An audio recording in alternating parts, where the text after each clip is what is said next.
Welcome into One-on-One Ocean Student Radio, KXY Suddenlink Channel 112. I'm Reed Spencer, joined by my co-host Logan Mosier, as always. And every Wednesday, the OSU insider Robert Allen. We're condensing everything that you've got for us into the top half of the show today, Robert. Yeah, I'm not gonna. I have an engagement I have to make, so we'll just leave it at that. They're coming off a win against Kansas, 48-28 up in Lawrence, an 11 o'clock kickoff. We made probably too much of that. Did we? Did we make too much of that 11 o'clock kickoff? No, you know what? On the road, if you're the road team, you want to play at 11 o'clock. I guarantee you, these kids and these coaches, when they get an 11 o'clock kick, which, by the way, a week from now in Manhattan, they get another 11 o'clock kickoff. And I'll tell you why. They don't mind waking up early. You get the game over with. You don't have to wait all day. You don't have to hear the coaches barking all day about what you didn't do wrong or what you didn't do right last week and what you better not get wrong today. You just get to go play ball. And you get back on the airplane, you fly home, and you actually have a free evening, coaches and players. So, yeah, 11 o'clock kickoffs. In fact, I think I can attribute this to about half the coaching staff. 11 o'clock kickoffs on the road are gold. Gold. Better than Fort Knox. And it's good because once the day's over, I can watch college football at the night games. Well, yeah, I mean, this week, you get to watch that showdown in Blacksburg with Notre Dame and Virginia Tech. Notre Dame's going down. You heard it right here, Robert. Really? The same team that lost to Old Dominion on the road is going to get the Irish at home, huh? Brian Kelly's going to get shaken going into Blacksburg. Okay. I'm not high on Brian Kelly. You know what? I'm for you. I'm not Catholic, and gold isn't my favorite color. And I got to know. In fact, there's a couple of former Cowboy players that, a former player and a former Cowboy assistant coach that are on the Virginia Tech staff. Plus, I think Justin Fuente's a good dude. So, hey, go Hokies. Yeah, he's from the area. And thank you for coming in today, by the way, off that. I have to do it. That Cubs loss. I'm sorry. Thank you for coming in. It was tough. But here's the thing. I kind of knew what we were going into because even though that's a good-looking lineup on paper, it has been somewhat anemic and reliant on home runs in August and September. And they didn't get any home runs, and it's just been a struggle. I think, and we'll keep the baseball conversation short, although we do have a member of our crew that's dressed in Yankee gear from head to toe. So he is definitely for the Yankees and not for the Oakland Athletics. But I do think Theo Epstein is going to be a player this year in the Hot Stove League, and I think you'll see some changes to the Cubs. And the worst one, because I love him, I would not be surprised if Kyle Schwarber is no longer a Cub next year. That's a possibility. I think there's some major financial shakeup coming to Major League Baseball. But let's go up to Lawrence on Saturday. Taylor Cornelius threw it deep a lot Saturday. Now, with all due respect to the Jayhawks, I think anyone on this crew could probably go throw it deep on the Jayhawks. They probably have the worst secondary. I'm going Dana Holgerson bad, like he calls it the Rutgers effect when you look at their stat sheet. Their secondary is not very good. Which, by the way, they get West Virginia this week. That might be. It might get worse for them. But you know what? They're beat up in the secondary. They had a corner, Hassan defense, and had to move over to safety. They were playing a true freshman at one of the corners. But you could also say, well, what about Oklahoma State? They lost the sixth leading receiver in school history, Jalen McCluskey, that left and had some injuries and all that. I think the biggest factor Saturday, whether it was in the passing game or the offense in general, was establishing Justice Hill and getting the offensive line to start making some blocks in the run game and giving him an opportunity. That if you can get Justice Hill untracked, any offense is going to go when you get that done. The question is about that O-line, though, is it going to be able to be consistent enough to get Justice those opportunities? Because he kind of had to do some work in the backfield a couple times on some of his 31 carries, which I love seeing him get the ball that much. But I guess my question is, are they going to be consistent enough going forward to give Justice those kind of opportunities? Well, the thing you got to say for the offensive line a little bit, as we see Justice against Texas Tech, and now we see him against Boise State, is they were makeshift last week. I mean, you didn't know Tevin Jenkins was going to play until almost game time, and he ended up not only playing, but when Arlington Hambright got hurt, he shifted over to the left tackle, and I can guarantee you, he has not worked much at left tackle, if any, this season. And he moved over there and did a nice job. I thought the guys inside did a good job. It wasn't perfect, but it was certainly an improvement. And let me tell you, the guy that kind of gets, you need to give him a little extra credit, check mark here. Jelani Woods had a huge block on the 10-yard touchdown run. And he had another big block that cleared Justice and sealed the edge on one of the bigger runs earlier in the first quarter. You know, if Jelani Woods continues blocking like that and adds to that offensive line, boy, that's a big factor because he's a big man. He's 6'8", 265 pounds, and he can move a little bit. Yeah, I was listening to you earlier when you were talking to Jelani about he's so big that he didn't ever have to work on that technique. And when he was just middle hugged school, guys when he was little. I mean, he's massive, so he just took care of people. You know what? I bet he was that guy when he was younger that he just walked up to him and said, "Get down," and they just, "Okay, I'll get down." Yes, sir. I mean, he is a big, giant man, but he's mobile, and even though he's a former quarterback, he did play tight end growing up. So this isn't his first rodeo.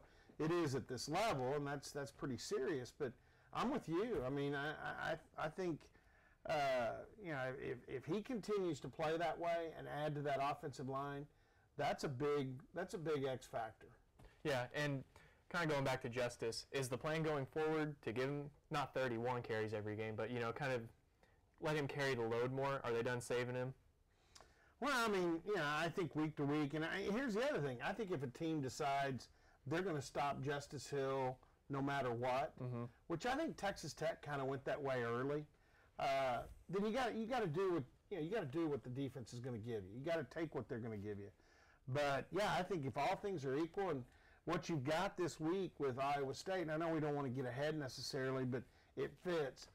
Kansas, their defensive coordinator really copied what Iowa State's been doing. Iowa State's been pretty good against the spread. They did a good job of shutting Texas Tech down the last 2 years, and so some of the defenses in the Big 12 are copying what John Heacock at Iowa State's doing. So now you've got a defense that rushes 3, drops 8. Kansas copied that. You saw it last week. Now you get carryover and working for Iowa State this week. And unless they change their stripes, which they could, Kansas did, during the game, they started to bring those guys up. And when they did, like Reed said, Taylor Cornelius had a lot of success throwing over their head. So if you can get that going, the difference is, and I know we're talking more Iowa State instead of reviewing the Kansas game, but Iowa State's got 2 really good corners in Peavy, Brian Peavy, and DeAndre Payne. They're going to leave those guys on an island, so it's going to be a little bit harder, I think, against them than it was Kansas. There you see those numbers, and they were obviously really good. When you look at what they were able to do in going deep, and I know we talked about the secondary, but 568 total yards offense, they kind of got back to almost what Oklahoma State's been able to do. And Taylor Cornelius, that one interception he threw, they were going deep on that one. It seemed like every time those guys got open. Now I want to focus on not so much on how they replaced Jalen McCleskey, but what Landon Wolf was able to do on Saturday, because he was beating guys bad. He was a track guy at Tulsa East Central. Landon was. He's got speed. Then you combine the fact that I think one of the reasons Jalen left was he didn't feel he was getting to run enough vertical routes. So now you've got a Mike Gundy message being sent to the McCleskey family. Really? We're not going to run the vertical routes with the slot. Oh, watch this. And when he scored that deep 42-yard touchdown on his first touchdown catch, I even said in the ear of Dave Hunziker and John Holcomb, I said, guys, that's a message sent to New Orleans.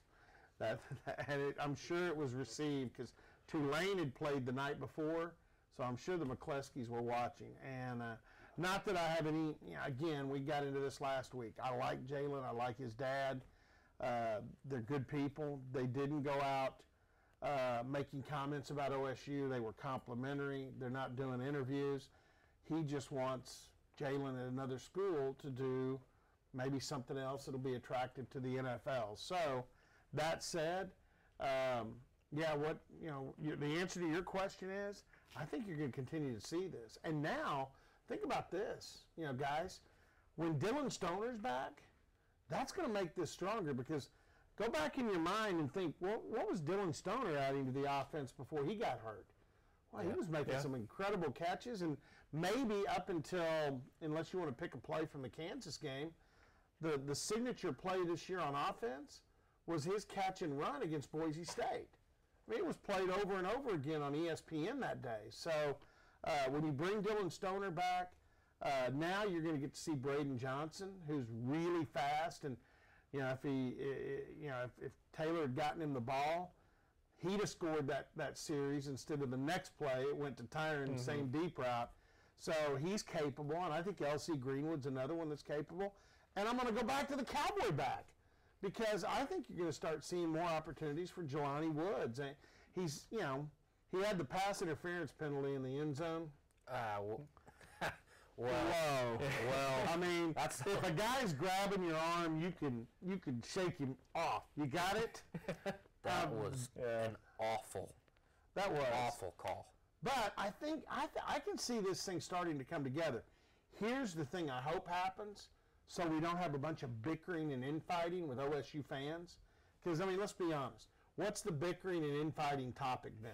Quarterback. Cornelius. Exactly, Cornelius. All right, if all these things stay strong, Justice Hill and the Justice League of running backs, the receivers make up for McCleskey, and Wolf continues to do well, and Taylor just continues to get the ball to the hot hands, then we won't have any more bickering and infighting. Which, believe it or not, even though I do radio talk, I really rather not have any more of that. Yeah.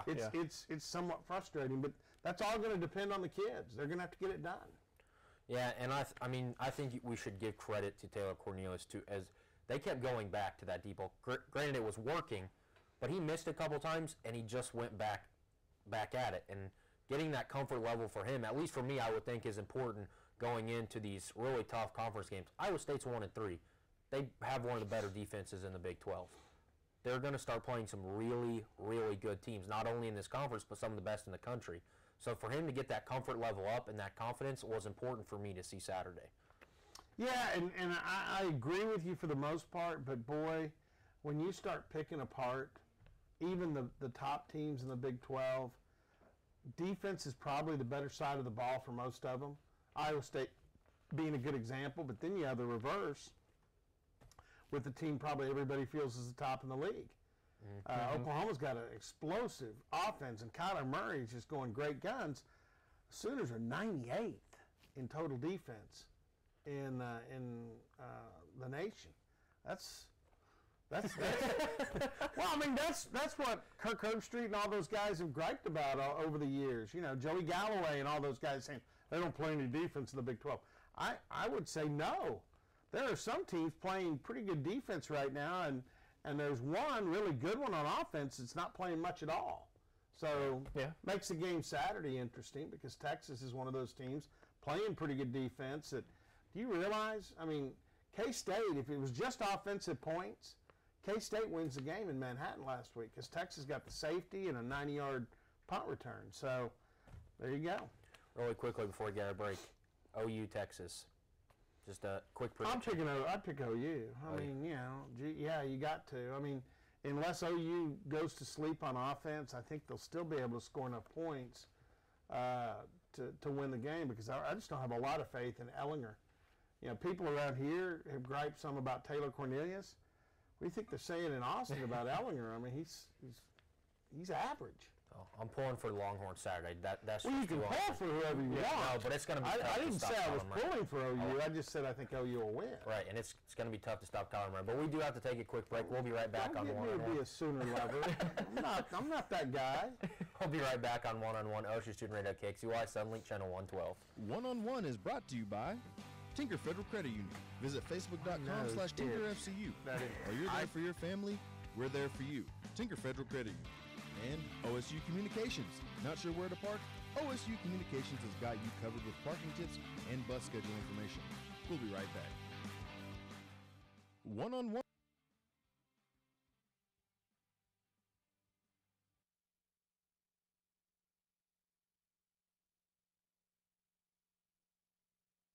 Determining your future by selecting a major can be difficult. It's okay to be undecided. Connect with the College of Arts and Sciences, where your options are endless. Where you can uncover your passions and achieve your goals. Express your creativity by exploring a career in the visual and performing arts. Investigate new discoveries to make the world a better place with a career in science. Advance knowledge, communicate progress, and contribute to a healthier planet with a career rooted in the social sciences. Discover your career by looking at the world from different perspectives through the humanities. Realize a better tomorrow through problem solving and mining data that can change lives. CAS prepares you to succeed through internships, study abroad, student-guided research projects, and service activities. With 109 majors, 52 minors, and 24 departments, the only thing missing is you. College of Arts and Sciences. Connect. Achieve. Succeed. When you have a team of physicians and nurses that really truly care about their patients, that translates into patient care. It's a small practice, it's a small town. Everybody really takes that time to put the patient first. Everybody cares what's happening to me and that I'm making progress and I'm gaining my freedom back and my mobility back. This patient is saying thank you.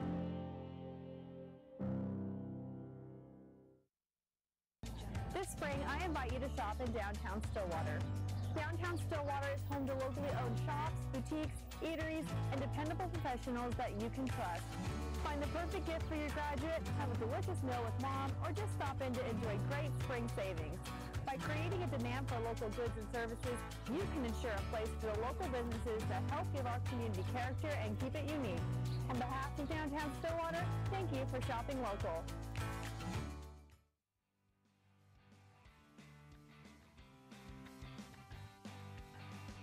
Welcome back to One-on-One on Ocean Student Radio KXUI, Sunlink Channel 112. I am Reed Spencer, joined by my co-host Logan Mosier, and also Robert Allen, the OSU Insider.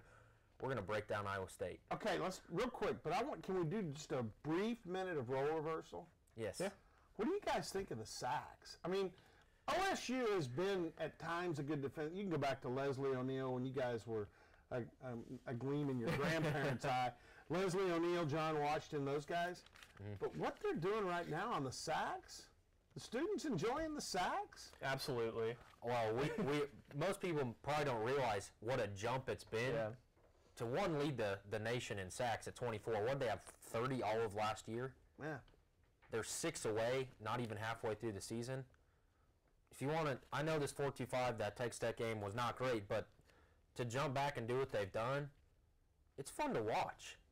It's very fun to watch. Yeah. Sacks are an underrated play. I mean, you'd rather have a turnover, but God, to see the other team's quarterback get belted, it's always a cool thing. And Jordan Brailford's tied for the lead in the country? 7. Yeah, he's technically he's tied for the number, but there's a guy from Louisiana Tech, and they've played one less game that has 6. Mm-hmm. So they go by average per game. It's Jalen Ferguson is the leader, but the Tillery kid at Notre Dame and Jordan are tied with 7 in second. And, everybody's taught. Here's the funny thing. You can't go anywhere without hearing Tillery on ESPN or what a great season he's having. Wake up, guys. Jordan Brailford's pretty good. Yeah. He's going to have to be good Saturday. I know Iowa State's 1-3. They haven't been blown out. Their first game was canceled. They kept it close with OU up in Ames. A 2:30 kick in Boone Pickens. They're playing another good running back for Puka Williams is probably not as good as David Montgomery. But Montgomery's a little banged up. Do you know what his status is for Saturday? They're saying game time decision, and I thought it was very open and honest of Matt Campbell, their head coach, this week when he said that David Montgomery got hurt in the first game, the one that was weathered out. That first drive, Iowa State actually went down and scored a touchdown before Mother Nature called the game, and he got hurt early against South Dakota State. And he's been playing banged up, and then probably the worst injury, it's a upper arm shoulder injury against TCU in the fourth quarter. So, but the amazing thing is, without sacks, they've got 104 rushing attempts. He has 87 of them.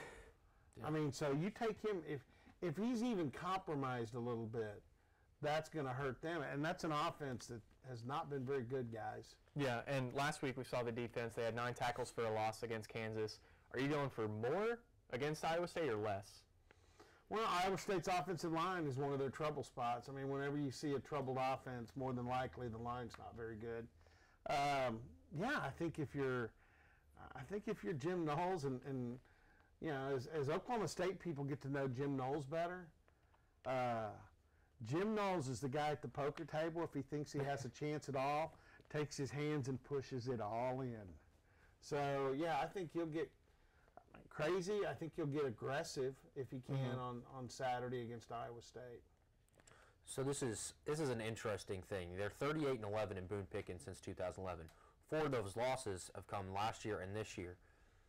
Is there something behind that? I mean, I don't think that there is, but you don't want to lose 4 games, especially last year. You're favored 3 times at home and you lose those 3 games. You're favored here by 15 and you lose at home. Is there anything that do they think about that? I think they are. I mean, if you judge Mike Gundy's news conference this week when he was asked about it, and he said, I don't have an answer. If somebody does, please come see me. And if I did, I would be real quick to try and correct it. I think you have to go back to each game. I go back to the TCU game last year, and no one wants to hear excuses. But in this business, you have to decide what's real and what's not. That week in practice, you had the injury. I think that was the injury with Williams. You already had a tackle that was out. So you had the right side of your offensive line wiped out before you played TCU. They were really motivated. If you remember, Gary Patterson's team had not won in Stillwater. It was bugging the you-know-what out of him. And so they came in with a good plan and won. I kind of put that on the coaches. I thought they out-coached Oklahoma State. That sounds familiar. It happened earlier this year. And then the OU game, I mean, that was a knockdown drag-out, and OU's talented, and you had the Heisman Trophy winner. He went off. Mason went off, and they went off just a little bit more. The K-State game is the one that, wow. Yeah, you let a third-team quarterback, I think he was third-team, Skylar Thompson, just go crazy, and he came back, but not enough. And then you go to the game this year with Texas Tech, and I think you go back to that TCU game a year ago, you're playing a very motivated opponent, and they came in with a really good plan. And so, again, at the end of the day, out of those 4, one of them just really doesn't, you just can't buy it. The other 3, they're plausible. Yeah. Now, at home, for a team that's been so stellar on the road, at home to lose those, I'm with you, and I'm kind of with Mike Gundy. Wow. I mean, let's figure this out. Yeah, and everyone made a big deal about the streaks with Texas Tech. Iowa State hasn't won here since 2000. You want to keep it going. I'm not talking about it. Streaks, just go win Saturday. But Iowa State's had a rough start to the season. Yes. They're 1-3. And they're not Texas Tech. No, they're not. They've struggled offensively, but a lot of credit to that defense and a lot of credit to Matt Campbell, because although they are 1-3, people don't look down at Iowa State quite like they did for forever, really. They have never really been good. Matt Campbell shows up, and I think he's going to do a good job at turning the program around eventually. I don't think you can ever be an elite program at Iowa State, but people probably said that about Oklahoma State, and look what Mike Gundy's done. They're on the national stage all the time, and they're well respected. So when you're going up against Matt Campbell and a 1-3 team, and you're Mike Gundy, where are you going to attack this team? I know you talked about the offensive line, but as a whole, what is their weakness? Their linebackers are not as good as they were a year ago when they had Lanning. You know, he went to Dallas to the Cowboys, and I don't think he may be on their practice squad. But, Lanning was a huge leader. It turned out he was a better linebacker than he was a quarterback. He wasn't a bad quarterback. So they've been wiped out at linebacker. Like I said, they've got a good nose tackle in Ray Lima. They've got good corners, and their safeties are okay. But the heart of their defense. So, I mean, I think you got to run Justice Hill and the other guys there, J.D. King and Chuba Hubbard. By the way, got to make a comment on Chuba. The hurdle was awesome. Now, I wish the officials, because I didn't really notice it until Sunday or Monday. he got targeted. Yeah. I mean, now as if Kansas needed something else to go wrong for him, but the guy targeted him. I mean, but Chuba is, let me tell you something, Chuba's special. I mean, so is Justice, but God, it's fun to watch Chuba as well. But no, I think you've got to run the running backs, and then I think with that hole in the middle, the safeties aren't quite as good, and the linebackers are not as good as they were. That cries for Landon Wolf, the slot receivers, and it cries for you run a just simple drag with Jelani Woods and say, Jelani, catch this, and then just see what he does afterwards. Because I want to see how hard it is for a group of defenders to try and pull him down when he gets a little bit of a head start. I mean, that's a train I don't want to get in front of. No, probably not. You mentioned Justice Hill. How many carries are you expecting? Because that seems to be a game we play every week. How many carries is Justice going to get? More than 20? Yeah, and Gundy said 15 average at the beginning, and he's actually averaging 15 right now. I think it's more like 20. Yeah. I'd like to see him get 20 to 25. I'd like to see the other three running backs together get 15 to 20, and then I'd like to see about 5 for Cornelius. What was that at? That's about 50 runs. If you run, how many times they passed last week? 20? Yeah. If you run in conference, let's say you average 75 to 80 plays, and you run it, 45 to 50, and you throw it 25 to 30, those are probably pretty good numbers for this offense. I don't think you need to be throwing it as many as they did last year with Mason, especially when Taylor can run and you've got these running backs. I'm looking at more of a 60-40 mix run to pass. Yeah, and possessions were about even last week, which kind of, when you looked at that Texas Tech game, that defense was on the field almost 42 minutes, I think it was. Yep. So the possessions were easier. They passed 20 times, as you said, ran 46. Is the Justice League going to be in full swing Saturday? Yeah, I think they should be. I mean, a home game too. We had a chance to talk to J.D. King this week. He's kind of the guy that's, if anything's a little slighted lately. But LD's been hurt. If you get all of them back together, sure. I mean, I want to see them all. Here's the other thing too. Iowa State with that, we talked about linebacker weakness. Who covers backs out of the backfield generally? Linebackers. Well, I mean, I'm going to throw to the backs out of the backfield. I'm going to get the ball to J.D. King because he catches the ball really well. So does Justice. If LD's playing, he does too. Chuba's good at it as well. But J.D.'s a guy that I think's maybe the best receiver out of the backfield from the running back. So that's another way to get him the ball. And there again, he's not as big as Jelani, but as hard as he runs, that's another guy I don't want to get in front of. Yeah, Saturday you looked at the turn. Jordan Brailford just took the ball away from a guy. Zeb Nolan's only turned it over once, one interception. Iowa State, they don't make a ton of mistakes. They're not great offensively, but they're relatively disciplined. How do you force Zeb Nolan into making a mistake Saturday? Well, he hadn't seen this defense. And this defense it's a little bit different cat to deal with. So he's got a big learning curve this week, and it'll be interesting because I think we're to the point where Jim Knowles is starting to use some disguises and play some tricks on quarterbacks. The other thing, too, is you mentioned taking the ball away. If David Montgomery doesn't play and the other running backs do, how good is their ball security? I know David Montgomery doesn't fumble, but how good are these other guys? Let's see. It will be interesting. So it's a game out at Boone Pickens Stadium at 2:30. We've logged a lot of home games so far in the season, but if you look at the record, it's good that the Cowboys are going to be on the road, I guess, because they don't do anything but win on the road.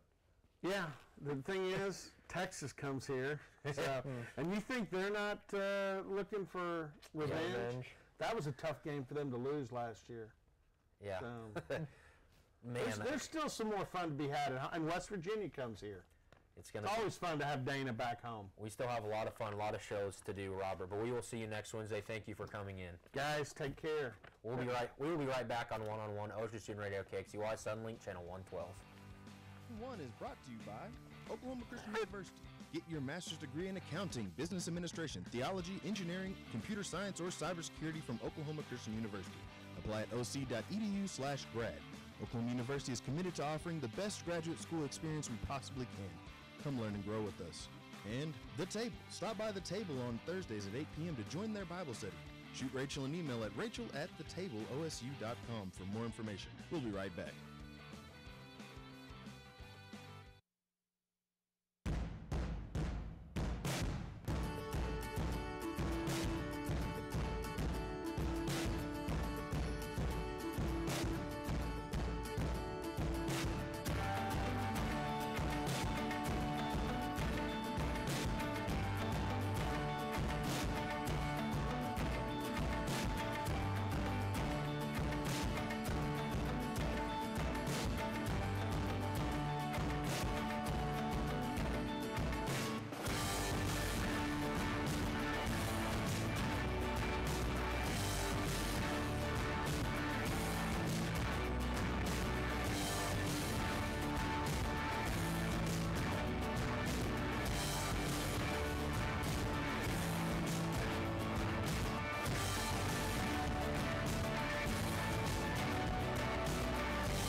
In my mind, I was never going to walk right again. Before we were through, we had walked 23 steps. And that was my first steps of freedom. This patient is saying thank you.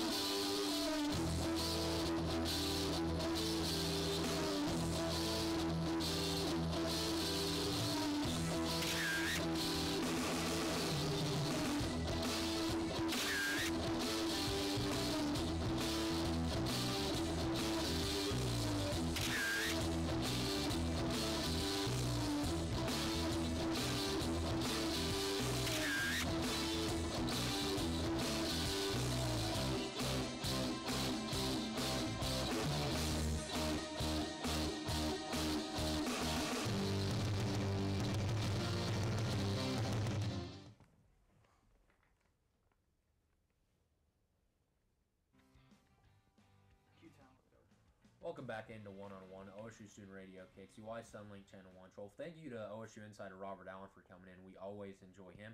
I'm Reed Spencer, joined by my co-host Logan Mosier. Logan, what are your keys to the game on Saturday? As we're looking at Justice score against Texas Tech, one of the few times they got in it, or 2 times, that they got in the end zone. They bounced back against, albeit Kansas, another 1-3 Big 12 opponent coming to Stillwater on Saturday. But I have a lot of respect for Matt Campbell and Iowa State. Oklahoma State fans are not okay with Iowa State. Yep. They broke my heart, and they broke everyone in here's heart in 2011. I will never, ever like Iowa State. For me, the hate for in the Big 12 is OU, Iowa State, and Texas. Is that your short list? That's your top 3? Yeah, I don't like anyone else, but I can tolerate them. Those 3, I don't tolerate. Surprised you hate Iowa State more than you hate Baylor, but Baylor's never kept us from a national championship. That's true. But keys to the game. Number 1 was that guy, Justice Hill. Get him the ball and run it a lot. And then on defense, I think it's going to be limiting Hakeem Butler. Their running game, it's all on one guy. We were talking about that with Robert. But Hakeem Butler has 3 of their 4 passing touchdowns, and I think he leads the team in receiving yards. You got to keep him under control if you're going to come out with a win on Saturday. Yeah, I mean, he's their best receiver. Yeah. But Zeb Nolan is not a guy who's going to light it up through the air. You hope not. Yeah. You don't want it to start here. But they've had some trouble at the quarterback position. As Robert's talking about, last year, their guy that started the game against us was playing linebacker. He was doing double duty. I mean, that's not going to happen on Saturday. But Zeb Nolan is not a guy that you look at the stat sheet or tape and go, oh. Like, you look at Will Greer, Kyler Murray. Yeah. It's a nightmare scenario. Zeb Nolan's not a nightmare scenario. David Montgomery is. But the guys that create holes for him, their offensive line, is not great. And David Montgomery is hurt right now or banged up. We don't know the extent of his injury. As Robert said, it's a game-time decision. You never want a guy to miss the game. If he's out of the game, that changes everything for Iowa State. Yeah. So he's got to be in the game for Iowa State to be successful Saturday. Let me ask you something. I wanted to ask you and Robert about this, but he had to head out. What did you think of special teams last week? That kind of, I think that's the most fun thing to listen to you talk about. So what's your grade for special teams? My grade for Derek Bernard had probably the worst 30 seconds that anyone's had this season. I mean, the botched block punt, he was 3 steps late. I mean, it wasn't even close. They had to throw the flag, and then he gets burned the next play to give up a touchdown. That kind of changed a lot in the game, especially the momentum that Oklahoma State had, because they were going to go down and score. Kansas couldn't stop what Oklahoma State was doing at the time. Then that happens. They get the ball back, and Gundy does as he always does and won't go down and score right before halftime. That might have been the smart decision. But Puka Williams comes out and scores right out of halftime. It got a little bit iffy there for a second. And when I say iffy, that's an 11-point lead over Kansas. That is iffy because they are the Kansas Jayhawks. Special teams is not good. Zach Seiner is punting well, as you would expect. Well, you never want to talk about the success of your punter. That's just, you don't want him to be on the field. Right. He wasn't on the field a ton Saturday, but when he has been, he's punted well. But Jared Bernard just, I mean, that was a bad stretch for him. And he has been one of the best players in the secondary for Oklahoma State this year. So that's not on Jared Bernard. He made a mistake, but their special teams, as always, is just kind of, I mean, what's going on here? That's all you can say. Well, what's going on is we don't have a special teams coordinator. That could be part of it. But Amendola didn't miss a kick on Saturday, so that was nice. That's true. So Seiner and Amendola, the kickoffs were all right, but they had a big penalty that led to a touchdown. You don't want to see those mistakes, especially when you get into these games against West Virginia and OU and Texas, and even Saturday against Iowa State. Don't make those type of mistakes, because although Kansas didn't make you pay, those teams will. Yeah. I think, 8 penalties for 92 yards? Yes. A lot of them were pass interference. First of all, let's get something out of the way for the Big 12 refs. That's not offensive pass interference. And if you think it is, go back to ref school or wherever you learn something. Because in no way, no game at any level is that an offensive pass interference on Jelani Woods. I mean, why? Put the flag back in your pocket. If anything, it was defensive pass interference. What a joke of a call. And that Oklahoma State was 6 inches from scoring. I don't know why they passed her in the first place. Justice Hill should have 32 carries, that being another touchdown. That's not what they did. That's why they don't pay me to make the play calls. But they decide to throw, and then you get 2 penalties, and you're back at the 15. Yeah. But that was one of the worst calls I have ever seen from a ref. And you know I love critiquing referees. I do. That's kind of why I threw that out there. I wanted to get you going. But you want to jump into the rest of college football? I do want to jump into the rest of college. Let's go back to last week. Okay. Let's criticize some more people. All right. James Franklin, 4th and 5.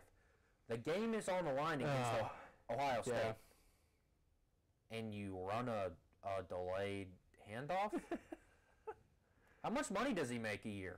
That's what you came up with? I was sitting in my recliner at home, and I could have thought of a better... Seriously, everyone on this crew could have stopped that play. That had zero chance of success. Zero. Why would you do that? It cost them the game. Yeah. They lost on that. And I'm not saying that if they convert, they go down and score. But they lost because they didn't. The odds drastically shift in their favor if they convert that, and they didn't do it. Yeah, and that's... What are you doing? I have no answers for that. Like, no one does. Yeah. They're actually putting up lost posters in Happy Valley for their quarterback, Trace McSorley, because he should have thrown. They're like, he's lost. Let's create a poster to find him. Hopefully they find him this week, because that was bad. Because they lost 27-26 to Ohio State.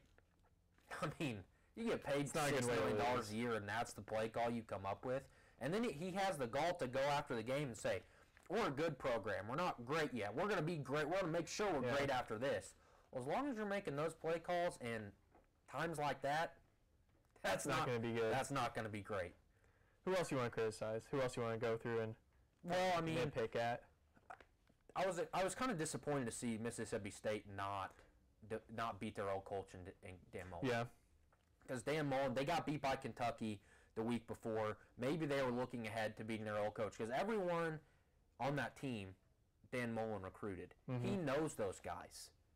He went into their homes and talked to their parents. That's personal. So I thought, with it being that game and him coming back to Mississippi State, the Florida kids I didn't think had that much to play for as opposed to what Mississippi State did. But it was a low-scoring game, 13-6. I really thought that Mississippi State would beat Florida. In that kind of situation, I think it's almost the emotion got too much of them. There was too much emotion in there, and that can be a hindrance as much as it can be like a benefit in those kind of games. So that's kind of what I think what happened there. Yeah, number 8 Notre Dame took care of number 7 Stanford. And we talked about how Stanford struggled with Oregon last week. They probably shouldn't have won that game. Oregon should not have let them come back from that much and then lost in overtime. But Stanford went out to South Bend. Maybe the 2 big road games in a row got to them. I'm not sure. But I don't think Stanford was number 7 anyways. I didn't think that they were that good, and they kind of proved. Now, I don't want to jump ahead because we're in our last segment. We're going to talk about the games this week. Okay. But Notre Dame, as I said earlier, they go into Blacksburg and they lose Saturday night. That's, I don't know if I can get behind that. You said that to Robert, and I don't see it. Virginia Tech lost to Old Dominion, Reed. They went in and they beat Duke. Okay. Duke was good. Is Duke a football school? They are now. Are they? Well, they were 22 in the country. No, Duke had no chance. Yeah. They'll end up in the Liberty Bowl, and they'll get T-shirts, and it'll be great. They'll finish 8-4 probably, or 7-5. It'd be nice for Duke. David Cutcliffe is a good coach. He's getting up there, but offensive coordinator for Peyton Manning back in 1998. They ended up winning a national championship after he left to Tennessee. David Cutcliffe is a good offensive mind. But no, Duke's not a football school. Yeah, so I just don't value that, you know. I know they were a ranked team, but I just can't. I can't agree with you on that. I think that Virginia Tech is sneaky one of the best home field advantages in college football. A nighttime game in Blacksburg, they get crazy. It's loud. They have one of the best intros in college football. Brian Kelly's not an elite coach. Hot take, if you want to call it that. Okay. What has Brian Kelly done when he's been on the big stage? Yeah, they beat Stanford. Stanford's not that great. What has he done on the big stage? When he got to a national championship game, it was laughable. It was over in 5 minutes. Manti Te'o's girlfriend was more real than Notre Dame that night. She doesn't exist. That was a fake. Do you like that? Yeah. She didn't exist. Okay. That's how bad he is on the big stage. You look at his wins so far. He beat Michigan opening week. I know you're not so high on Michigan. I am. They went to Northwestern. What is Northwestern's not anything but an academic school. I wasn't even talking about that. But you were talking about Michigan. Yeah. Michigan went into Northwestern and had to come back from 17 points. And they did. They've gotten better each week, is my point. How do you get better when you go to Northwestern, who's won 1 game? How is that getting better? It's just the overall play.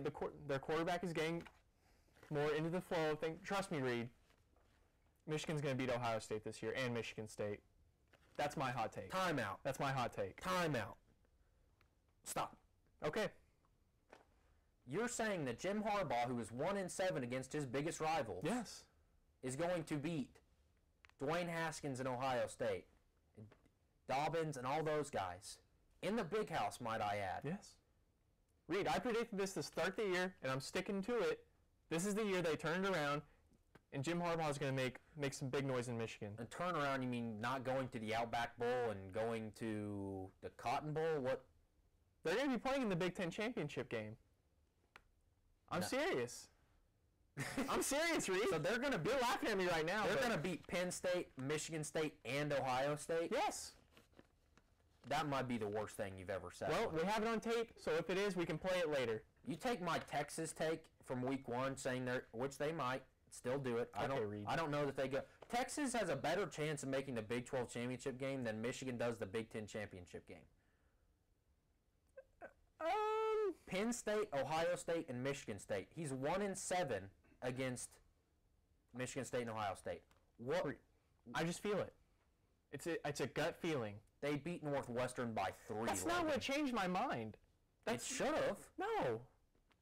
They are not progressing that much week over week. All right, we got it on tape, so at the end of the season, one of us will be laughing. It will be me. Well, hopefully not. Kentucky, impressive so far. I've had to issue a couple public apologies to Alexis because you have to keep publishing. Kentucky doesn't go into College Station and win. What did you say last week? I said they wouldn't beat. Who they play last week? South Carolina. What did you say the week before that? I said they wouldn't win. Oh, huh. It's weird. I've only said that twice. Now, Kentucky, we'll relate them to Duke. Are they a football school? They are now. No, they're not. They're 13th in the country, but Kentucky is not a football school. Not even close. Traditionally, no. Traditionally, no. They go into one of the toughest environments in college football. They lose College this Station. weekend. They 5-1. Give them credit so far, though. So we do have to take a quick break before we come back and break down this week's games and, well, maybe a prediction for Iowa State, Oklahoma State. We'll be right back on One-on-One, OSU Student Radio, KXOI, Suddenlink, Channel 112.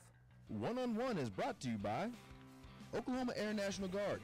Contact Oklahoma Air National Guard at 800-GO-TO-ANG or visit their website at goang.com/OK for more information about how to get 100% college tuition. And Unitarian Universalist Church. If you're looking for a church home, visit Unitarian Universalist Church of Stillwater, located at 320 South Stallard Street. They offer an alternative spiritual path and welcome all races, religions, and beliefs. They're also LGBTQ friendly. Services every Sunday at 10:30. We'll be right back.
Welcome back to One-on-One, OSU Student Radio, KXUI, Suddenlink, Channel 112. As you see there, A.J. Green making that phenomenal interception, one of the few highlights against Texas Tech.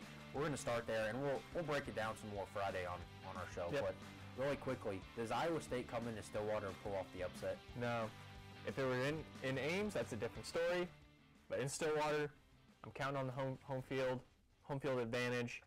And I think they're gonna be feeling pretty good. I don't think they're gonna be too high on themselves after that win against Kansas, because it's Kansas. But I thought it was a good bounce back win from that loss against Texas Tech. So I think they're gonna come in and take care of business. What about you?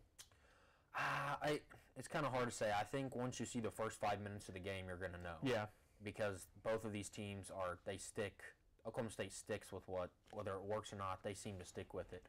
I think if they can run the ball and get past the strength of Iowa State's defense, they'll be okay. Mm-hmm. They have to be able to run the ball. That offensive line has to be near perfect Saturday.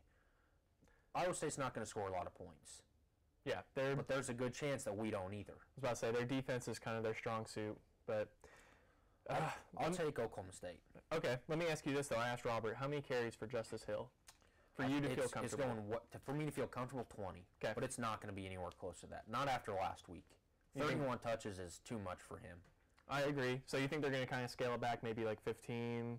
Yeah, you're going to see that area. You're going to see all four backs get involved this weekend. But I want to start in Fayetteville, Arkansas. Okay. Does Fayetteville or does the University of Arkansas, do they show up Saturday? Do they hide? They're 35-point dogs to the University of Alabama. Rightfully so. Tide. Put your money on there because Arkansas is awful. Yeah.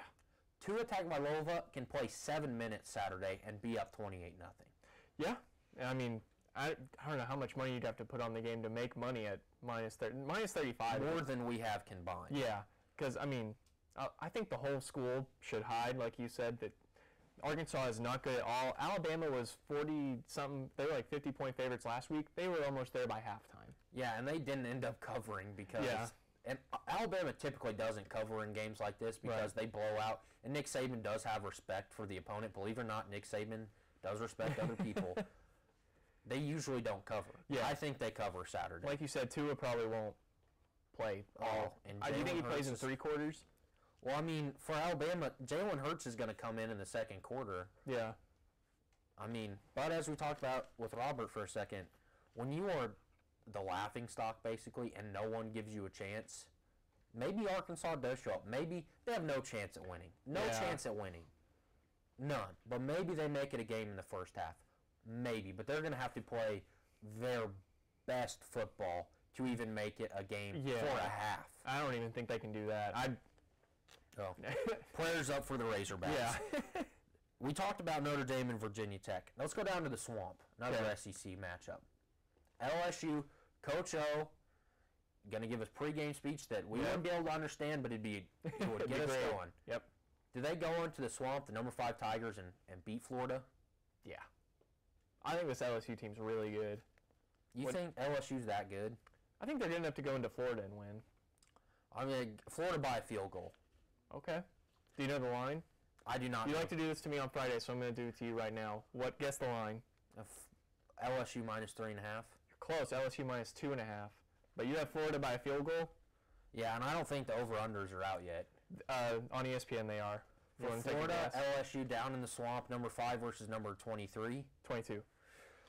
Over-unders 48. 43.5. Yeah, I can see that. LSU runs the ball a lot. You got that quarterback from Ohio State. I don't think he's an elite passer. But sometimes Florida's kind of iffy. They're better with Dan Mullen than they have been for the last, since Urban Meyer left. They haven't really been perfect. But was it 2 years ago they stopped LSU at the goal line in Florida? Yeah. This is a heated rivalry, whether people see it or not. Florida and LSU do not like each other. I'm taking the Gators. It's an interesting pick. By a field goal, late in the game. Felipe Franks has a big game. You don't think, I guess it wouldn't make as much sense. I was going to say, do you think after last week, the emotional game for the coach, do you think they kind of come out flat? What do you think? No, I think that kind of built them up because Florida knew what kind of emotion Mississippi State was going to have. Yeah. They have to get better. They have to put up points, though. Okay. That'll be an interesting one. Hey, I'm rarely wrong, Logan. I'm wrong all the time. But anyways, Texas A&M and Kentucky. You already know who I'm taking, so you go. You make your case. You really think that Kentucky's going to go in and beat one of the elite coaches in college football? Texas A&M went to Tuscaloosa and matched up well with Alabama physically. Okay. They held their own with Alabama. Yeah, and I agree with everything you're saying, but a couple weeks ago, when Kentucky started winning, I said I'm on the Kentucky bandwagon, and I'm going to stick by that, and I'm picking Kentucky. What do you think the line is? Texas A&M minus 5. Minus 6. Yeah, see, I mean, Vegas has no respect for Kentucky. Vegas doesn't know anything. What does Vegas know? They know everything. Yeah. What do you think the over-under is? 47. 50.5. Yeah, not a lot of... Texas A&M defense isn't... They have a lot of athletes. Yeah. But Jimbo Fisher's got an offensive guy. I think Kellen Mond, they're going to destroy Kentucky Saturday. I will be ready for your public apology on Monday. I apologized once. I'm not apologizing to Kentucky anymore. No, the college football analysts really don't have any respect for them. They're 5-0. Yeah. They're surprised so far. This has happened with Mark Stoops before. Everyone has seen the script. We're in the first paragraph, but we know the close. Okay, and the close is Kentucky finishes 8-4. They go to a random bowl, good on them, and they'll win 4 games next year. That's how Kentucky operates. Do you want to give me a final score prediction since Texas A&M, Kentucky? Yeah. What time do they kick off? They kick off at 6. A night game in College Station? Yeah. Oh man, this is gonna get so bad. 45-14. Okay. Better put some money on that if you're so sure. But I don't. As Robert says, I really don't like betting on college sport. I don't bet at all. I do. The show I do with Chris and this show, I think it's fun to see the lines. Yeah. And sometimes they don't end up that way, and it's fun. But betting on college athletics, I don't get behind that. But it is fun to talk about it. For sure. Okay. Next game, Stanford, number 14, Stanford at Utah. Stanford at Utah? Yes. There's no line. There's no over-under. What are you feeling here? I say Stanford probably wins the game. Utah is not that great. Do you think Stanford kind of just handles it no problem? Or do you think Utah's going to give them some fits? I think it'll be close, but I think Stanford Bryce Love will run a lot Saturday. I think they win by probably 10 points. Okay. I mean, if Vegas doesn't have a line, we kind of talked about it. It's fun to talk about this. It's kind of weird if Vegas doesn't have anything out there. That means they have no idea. So it'll be interesting to see. So there's no line at all for Stanford, Utah? I would probably give Stanford probably 3 points. Yeah, just because they're at home. Oh, it's at Stanford? Yes. Oh, excuse me. For some reason I thought it was in Utah. Yeah, I'd probably give Stanford 5 points at home. Okay. Now, we've talked about some of the best environments in college football. Mm-hmm. Stanford probably has one of the worst. Yeah. I think they just now started school out in Palo Alto because they are way behind where we are in the Midwest. They don't. Yeah. They're on a weird schedule. I think they just started school. But as good as Stanford has been, they don't fill out the stadium. Not a lot of people go to the games. So it's really not it's kind of a game that's hard for them to get up for. They play well at home, but no one really shows up. So I'd spot them 5 in Palo Alto. Let me give you another game that has no line that I know you're going to want to talk about. SMU at UCF. The undefeated UCF. I really thought UCF would be beaten by now. But their schedule is, as it was last year, awful. Or good for them. They have no strength of schedule. And who was it last week came out and said there's a path for them to make the college football playoff? I beg the committee to put UCF in. Please put them in. That's my other bandwagon. That would be a blowout. And I would love every second of it. I know you would. Why do you like to hate on the stuff I like? Well, because I don't have any respect for them at all. But we do have to get out of here. We will be back at Friday at 2:30 to talk about NFL's college football, fantasy football updates. But thank you for watching. Thank you for Robert Allen for coming in. I'm Reed Spencer with Logan Moser. You've been watching One-on-One on Ocean Student Radio KXUI, Suddenlink Channel 112. Determining your future by selecting a major can be difficult. It's okay to be undecided. Connect with the College of Arts and Sciences, where your options are endless. Where you can uncover your passions and achieve your goals. Express your creativity by exploring a career in the visual and performing arts. Investigate new discoveries to make the world a better place with a career in science. Advance knowledge, communicate progress, and contribute to a healthier planet with a career rooted in the social sciences. Discover your career by looking at the world from different perspectives through the humanities. Realize a better tomorrow through problem solving and mining data that can change lives. CAS prepares you to succeed through internships, study abroad, student-guided research projects, and service activities. With 109 majors, 52 minors, and 24 departments, the only thing missing is you. College of Arts and Sciences. Connect. Achieve. Succeed. When you have a team of physicians and nurses that really truly care about their patients, that translates into patient care. It's a small practice, it's a small town. Everybody really takes that time to put the patient first. Everybody cares what's happening to me and that I'm making progress and I'm gaining my freedom back and my mobility back. This patient is saying thank you.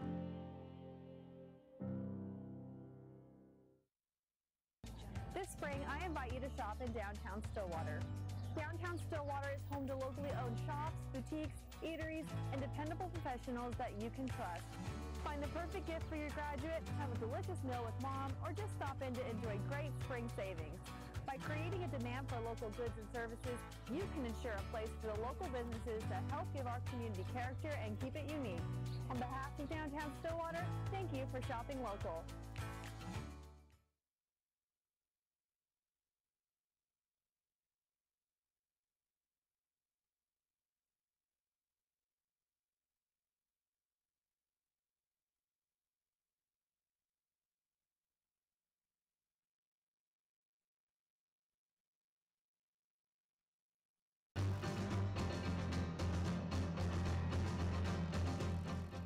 On this edition of the Poke Report, we'll take you inside Cowboy football's first win away from home.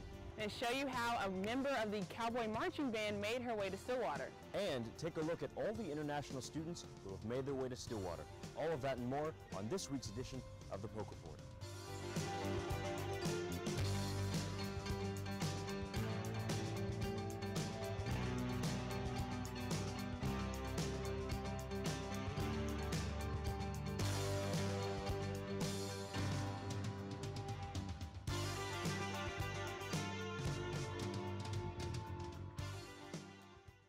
Welcome to the Poke Report. I'm Thomas Fleming. And I'm Robin Hearn. Thanks for tuning in. We're going to get right into it with some Cowboy football. After losing the Big 12 opener to Texas Tech, the Cowboys secured their first conference win versus Kansas in Lawrence. Jason Colicchio has more. The 3-1 Cowboys went into Lawrence on Saturday with a winning streak of 8 against the Jayhawks and left David Booth Kansas Memorial Stadium with another win added to it. On the first drive of the game, Taylor Cornelius drove the Cowboys down the field and finished it off with an 11-yard touchdown pass to Tylan Wallace to take an early 7-0 lead. Landon Wolf made his first start at receiver for the Cowboys Saturday, where he caught his first touchdown pass of his college career, helping the Cowboys go up 14. Wolf led the team in receiving yards with 116. Wolf's impressive game didn't go unnoticed by head coach Mike Gundy, and he had this to say about Wolf's impact. We needed him at a spot where we're a little thin right now, and plays on special teams and plays receiver, and just be proud of what he accomplishes. Not a real big guy, but he's awesome for our team. A minute after the Jayhawks cut the Cowboys' lead to 7 at the start of the second, Cornelius launched a pass to wide-open Tyron Johnson. Johnson takes it in for the 64-yard score and puts the Pokes up 21-7. Cornelius ended the game with only 20 pass attempts, his lowest of the season. He threw for 312 yards with 4 touchdowns and a 75% completion percentage. Defensively, the Cowboys continued to be menaces to offensive lines with 9 tackles for loss and 5 sacks. Senior linebacker Justin Phillips had the only takeaway of the game for the Cowboys by stripping Kansas receiver Takulve Williams and recovering the football himself. 3 of the sacks Saturday came from Jordan Brailford, including this one at the end of the game. Brailford leads the Cowboys in tackles for loss with 10.5 and is first in the nation in sacks with 7. With this win, the Cowboys improved to 1-1 in the Big 12 Conference. The Cowboys return to the top 25 and host Iowa State in Stillwater this Saturday.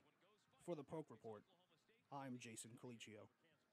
It's good to see that the Cowboys are back on track this week. I don't think my heart could take 2 losses in a row, especially 2 conference losses in a row. That would be terrible. Well, Jalen McCleskey's recent departure is just one example of how the NCAA's new transfer rule is shaking up college football. Our own Lee Drake has more. The new redshirt rule adopted for the 2018 college football season allows for players to save a year of eligibility provided they don't play in more than 4 games. The new rule was created to benefit young players who may be filling in due to injuries and to also allow for coaches to experiment with freshman talent on the field. However, the new rule certainly changes the game for players who might consider transferring to other programs. The recent departure of senior wide receiver Jalen McCleskey has been an immediate impact of the new rule on the OSU program, but the Pokes aren't the only team feeling an instant impact from the new changes. Dabo Sweeney and the Clemson Tigers lost their senior quarterback Kelly Bryant after he decided to redshirt once he lost his starting job to the 5-star freshman Trevor Lawrence. McCleskey and Bryant are some of the first athletes to declare a redshirt and transfer, but numerous other schools, including Auburn and Arkansas, have also lost players early this season. The seemingly negative impacts of the new rule are beginning to surface, and some coaches are opposed to the new changes, including Alabama's Nick Saban. I do think that this is not a good rule. Timing of guys being able to say, I want to get redshirted is not good. The 4th or 5th or 6th game of the season after they played 3 or 4 games. Head coach Mike Gundy shares a similar opinion as he urges the NCAA to take a look at how the rule affects the coaches and not just the players. Let's say you had 5 guys do it. Well, I'm playing with 80 instead of 85 on scholarship now, and I can't replace those numbers even at the semester. And they also count against your APR.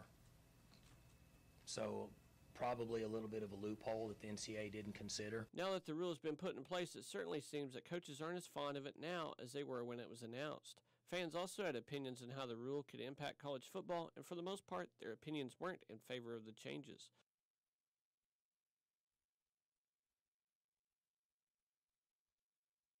However, the question still remains whether or not the NCAA will stick with its new policy after the 2018 season. Teams may be negatively or positively impacted, but the new rule certainly gives players more power than they previously had. For the Poke Report, I'm Lee Drake. Thanks, Lee. It's going to be interesting to see if the NCAA sticks with that rule in the coming years. So last week we mentioned how the new concession stands are in Boone Pickens. Well, I'm a numbers person, so I wanted to dig a little deeper into how the concessions came to be. Take a look. Beer wasn't the only thing that was introduced to Boone Pickens this year. New concession stands were added as well. Over the summer, a lot of Stillwater favorites were brought into Boone Pickens just in time for the 2018 football season.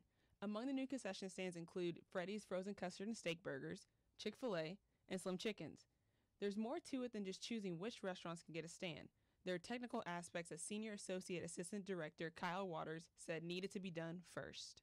We didn't have any, we had no cooking equipment or any elements to cook food inside the stadium. So that was also a part of the capital upgrades that we chose to do this summer. The athletic department put $1.5 million into the upgrade.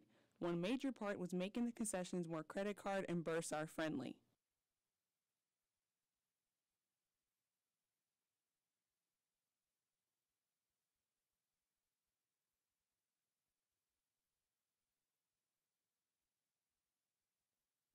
Getting a stand wasn't that hard, but each restaurant had to decide if they were capable of having a stand in Boone Pickens and running their restaurant outside the stadium. Choosing the vendors wasn't that hard. The athletic department wanted to fill the concession stands with Stillwater favorites, but some have worked with the department before, like Freddy's Frozen Custard and Steak Burgers, who has a stand at baseball and soccer, so they're used to the game day atmosphere. A lot of them love that we're there. I will be honest that usually the guys who work the register, the ladies and gentlemen, have fun with everybody because everybody's got that energy. This energy from the fans is felt throughout the concessions. With 22 new concessions in Boone Pickens, it is a very warm and exciting feeling for Cowboy Nation. It's still too early to tell what the profits are from each vendor, but it's easy to see that this upgrade is going to have a positive impact on OSU athletics in the future. Also, Cowboy fans, be on the lookout for some new vendors to have a place in Gallagher-Iber Arena this upcoming basketball season. For the Poke Report, I'm Robin Hearn. These new enhancements are fun and exciting, but OSU Athletics is looking to add more vendors in the future to help get every fan on each side. Well, the majority of Oklahoma State student athletes come from Oklahoma or surrounding states, but one student athlete broke that streak. Savannah Gocher has more. Some students at OSU have wanted to be Cowboys their whole life. Some have parents, grandparents, and even great-grandparents who have bled bright orange since the school opened its doors. Cowboy traditions run deep here in Stillwater, even past the athletics. For our newest addition to the sacred Cowboy Marching Band, the road to Stillwater was a little different.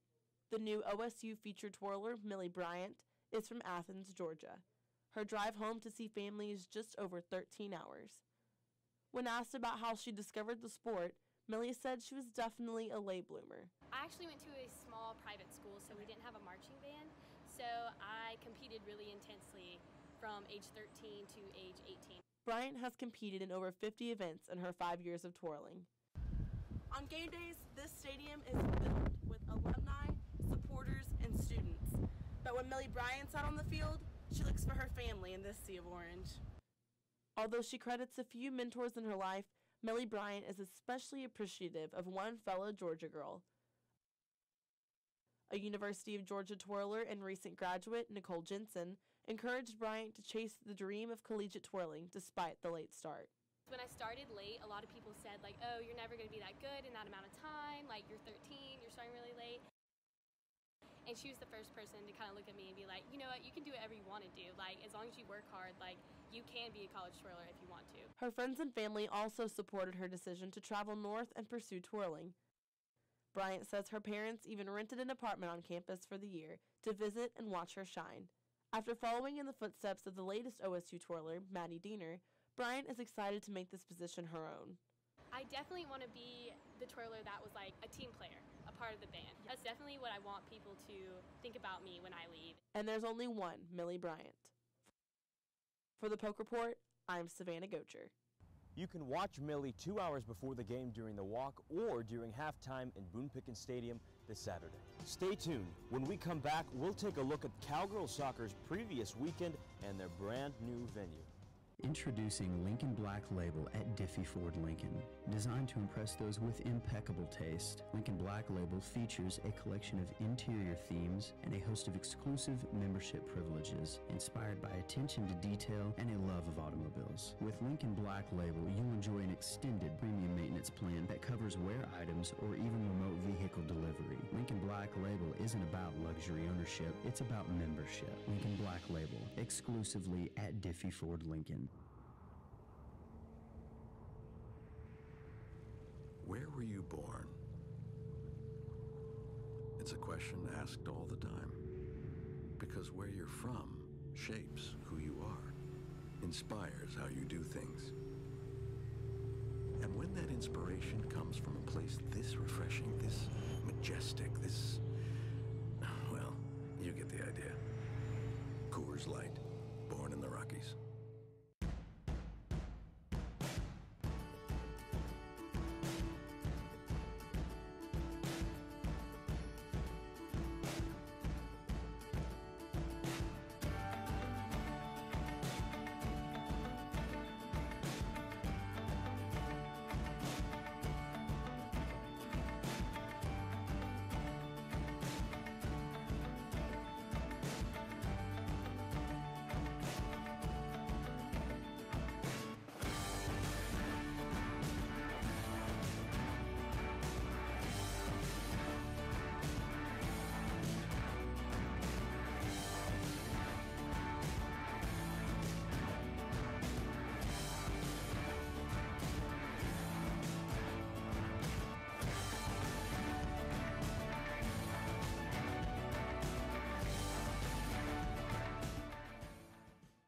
Welcome back to the Poke Report.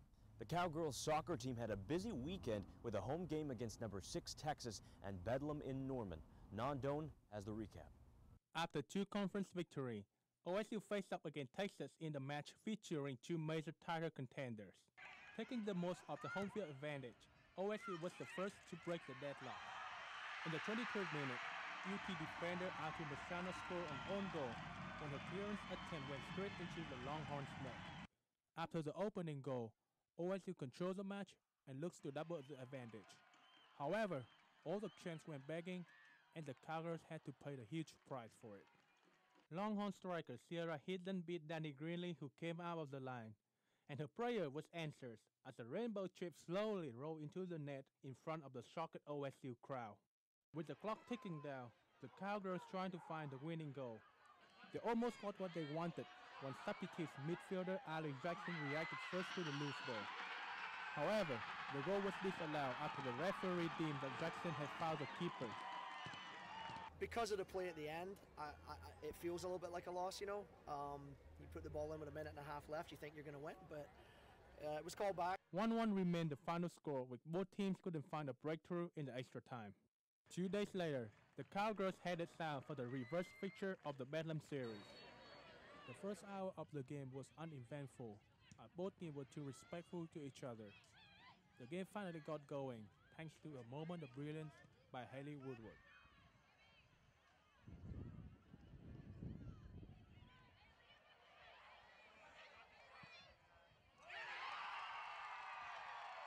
However, OSU couldn't protect the lead. 6 minutes later, Emily Parker was the first to react from a loose ball to send OU back into the game. With both teams preparing for their second extra time in as many matches, OU stole the win in the final moment. OSU defense couldn't clear the ball, allowing Christina O'Donnell to score the winning goal. It wasn't good enough, to be quite honest. You know, we've had 2 games this year where I felt like our energy levels and our enthusiasm weren't good enough, and they happened to be 2 losses for us. The Cowgirls will try to bounce back of a disappointing weekend with a home game against Texas Tech on Friday. For the Poke Report, I'm Yan Dorn. The Cowgirls had a tough weekend and are now 1 game behind West Virginia, but they'll have a chance this weekend against Texas Tech. Junior midfielder J.C. Jones suffered a concussion in the game against Texas after she was hit by a ball. Jones stayed on the bench for the remainder of the match and didn't dress for the following Bedlam match. Coach Carmichael says it's uncertain if she can return for the Texas Tech game on Friday, but we will bring you more updates on next week's recap. But Robin, even with a tough weekend, they're still undefeated at home. Well, maybe it's that newly upgraded stadium that they're playing in right now. So our own Brendan Doherty has more. In spring of 2017, Oklahoma State Athletics announced on Twitter that the OSU Cowgirl soccer team would be getting a nice new upgraded stadium. Fast forward near a year and a half later and the stadium is closing in on completion. The Cowgirls have been playing in their stadium throughout the construction process and have seen it grow every single day. So for preseason, I actually stayed in one of those dorms up there, and getting to watch it from such a high point, it was kind of cool to see how amazing it really is. But the anticipation of finally walking out on game day to a packed new stadium is really getting their head coach excited. And eventually, once we have our locker rooms and everything open, and we get to just go in and out of the 50-yard line on game day, pre-game, post-game, halftime, it's just going to be a great experience for us. According to the stadium's website, the completion is planned for the fall of 2018 and will cost around $20 million. Half of the funds needed were graciously donated by Neil and Jeannie Patterson. Unfortunately, they passed away last year before they could see the stadium complete. As to honor them and their family who carry on their support, OSU will name the complex Neil Patterson Stadium. With this stadium getting closer and closer to completion, it makes me want to take my phone out and send photos to everyone that I know. But it's not just me who's doing this. A lot of the visiting teams that have come in here, their coaches have been taking pictures to show to their ADs to say, hey, look what's going on in Stillwater. So we've definitely made a splash nationally in the soccer world, and it's been great just to hear the feedback. The new Cowgirl facility will have club seating, a plaza and gathering area, and seating specifically designed for OSU students. The stadium will also host team facilities such as locker rooms, meeting areas, kitchen facilities, sports medicine areas, and equipment rooms. Altogether, the stadium will accommodate more than 3,500 fans in permanent seats. And then when it's full up like the OU game, when there's 4,000 people cheering you on, how can you not get excited to play there? So it's made an impact to our current kids. The Cowgirls have 4 more home games left this season before the Big 12 championship begins, so put on your orange and come support the Cowgirls play in their new stadium. For the Poke Report, I'm Brendan Doherty. And Robin, I heard they will be handing out scarves during this match, and I'm looking forward to that because I personally need a new scarf. Well, I need some more orange in my closet because you can never have too much orange, so I'm excited about that. Stick around, and when we come back, we'll take a look at Cowgirl softball's first fall ball game and take a closer look at OSU's international athletes. The deli department at Homeland is Oklahoma's headquarters for party trays. Enjoy the time with family and friends at your next event, and let your neighborhood Homeland create the perfect fruit, deli, or cheese tray for you. The party planners at Homeland will help you choose the perfect party food, sized just right for your guests. Call us, stop in, or order online, and we'll make it ready for pickup on your schedule. Make your next party special with a party tray from your neighborhood Homeland. Good to be home, Homeland.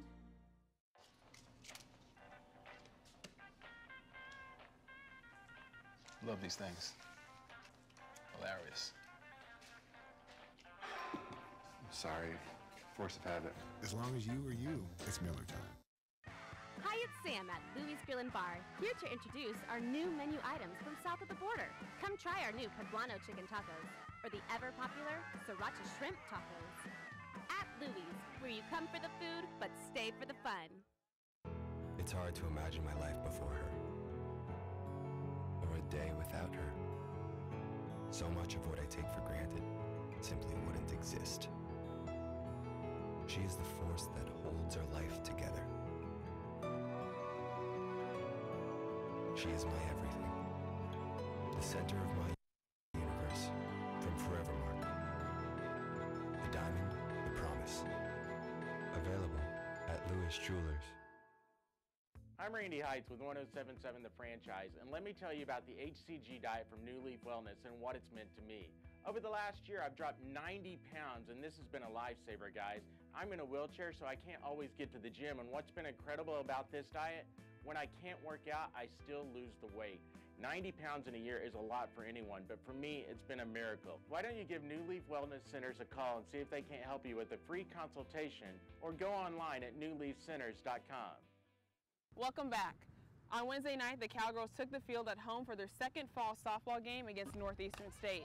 Texas A&M transfer Samantha Shao led the Cowgirls offensively, knocking in this RBI double and later homering. Later in the fifth, sophomore Michaela Richburg doubled to right, collecting one of OSU's 15 hits on the night. 5 pitches later, senior Elise LaBeouf blasts a 2-run homer to straightaway center, increasing the OSU lead 7-0. Elise LaBeouf Over the next 2 innings, the Cowgirls add 9 more and win the game in convincing fashion, 16-1. Along with their impressive play on the field, one Cowgirl softball alum is impressing the NCAA off the field. Dawson Ewers has more. Former Oklahoma State softball player Vanessa Shippey is in the running for one of the most prestigious awards for women in college athletics. Shippey is one of 9 finalists across the country who is waiting for her name to be called as the winner of the award. Through her 4 years at OSU, Shippey set numerous team records and was a 3-time All-American, 2018 Big 12 Player of the Year, 2018 Scholar Athlete of the Year, and ranked in the top 5 nationally and first in the Big 12 for her batting average, on-base percentage, runs scored, and walks. But the Woman of the Year award isn't just about athletic performance. Shippey's utility role on the field matched that with her involvement off the field to the Stillwater community and to the loyal and true fans. When Shippey chose to come to OSU, she decided that she wanted to make an impact on the fans and in the community. Doing so put her in the position of possibly receiving the 2018 Woman of the Year award, and she never expected to be where she is today. I do appreciate the award because it really encompasses like everything a student athlete strives to be, in my opinion, and that's on the field, in the classroom, and then everything outside of that. Just kind of in the community and in any way you can be. And I think that was one thing going into college that I really wanted to do, was make an impact in the community as a whole. Even though she is no longer part of the OSU softball program, Shippey has left an imprint behind in Stillwater and a lasting impression on OSU softball head coach Kenny Gajewski. She's a once-in-a-lifetime kid. I mean, I don't know if I'll ever coach a kid like her again. I hope I do. But the total package of who she is on and off our field is what makes her great. Shippey has taken everything she learned from Coach Gajewski, her teammates, and the Stillwater community and is passing on her love of the game as a coach for Syracuse softball. As she continues to get used to the transition from player to coach, Shippey will attend the 2018 Woman of the Year ceremony, hoping her name will be called as the winner. She will attend the ceremony with her family, husband, and Coach Gajewski in Indianapolis on October 28th. For the Poke Report, I'm Dawson Ewers. Thank you, Dawson. We'll all be awaiting the results here in Stillwater. Now, it's tough for Robin and I to cover all of OSU sports, but we have someone who can. We'll send it to Haley Woodard in the studio. Thanks, Thomas. I'm going to give you guys a quick run-through of everything you need to know this week for OSU athletics. The cross-country teams are still competing in their regular season, and next weekend the Cowboys and Cowgirls will head down to College Station to compete in the Arturo Barrios Invitational. Cowboy and Cowgirl basketball are still in the off-season but have started practice. The Cowboys released this week that they have chosen their 3 team captains for the upcoming season. The 3 captains will be seasoned players and juniors, Cameron McGriff, Lindy Waters, and Thomas DeJagua. Cowboy tennis just brought home 8 wins at the ITA All-American Championships, and the women's team is currently competing at the same tournament as well. We'll bring you guys information and updates on those scores when we get them. Cowgirl golf just brought home the 14th place at the Windy City Collegiate Championships, and the next time we'll see the Cowgirls in action will be in 2 weeks at the Stanford Intercollegiate. That's all I've got for you guys for today. For the Cowboy Roundup, I'm Haley Woodard. Back to you, Thomas. Thank you, Haley. OSU has students that come from all over the world, but many international students come here not only for the education, but for the athletics as well. Eamon Kerr has more. Oklahoma State is one of the top schools in the country when it comes to overall athletic success. Whether it's the historic success of its wrestling program or the more recent success in sports like men's golf winning the national championship this past year, athletes come from all over to play for OSU. Some come further than others. Nearly 10% of all the athletes that play for Oklahoma State come from outside the U.S. There are approximately 43 international athletes that play for OSU. In fact, 11 out of the 14 sports that are played at OSU have at least one athlete from another country. The only sports that don't have international athletes are softball, wrestling, and equestrian. These athletes not only play a variety of sports, but come from a variety of countries. There are 23 different countries represented by athletes that play for OSU. There is even an athlete from every continent that has made their way to Stillwater. One of the sports at OSU that benefits from having international athletes is the women's basketball team. Head coach Jim Littell says his staff has really begun to search outside of the U.S. for talent. We have expanded our recruiting to New Zealand, Australia, and it's pretty much global right now. For a lot of athletes, the opportunities to continue in their sport are much better in the U.S. than they are back in their home countries. Junior guard Cleton De Souza says that their opportunities were very limited back in her home country of Mozambique. Usually we could do like 14 games for a whole year, so even though I knew I don't have game today, I still had to work hard because I had other goals like further than just playing in Mozambique. International athletes are not just at OSU, but all around the country. The international game's really grown, and you're going to see a lot of teams in the United States try to benefit off of international players. With OSU's athletic program continuing to grow more and more, athletes from around the globe will continue to come to Stillwater to represent the Cowboys. For the Poke Report, I'm Eamon Kerr. Thanks, Eamon. The OSU football team has their own set of international students, with Chuba Hubbard, Amin Ogbongbemiga, and Shane Richards all coming to Stillwater from Alberta, Canada. And speaking of football, plenty of things happened in the Big 12 this week, and to cover that, we have our own Tanner Kennan in the studio. Tanner? Thanks, Thomas.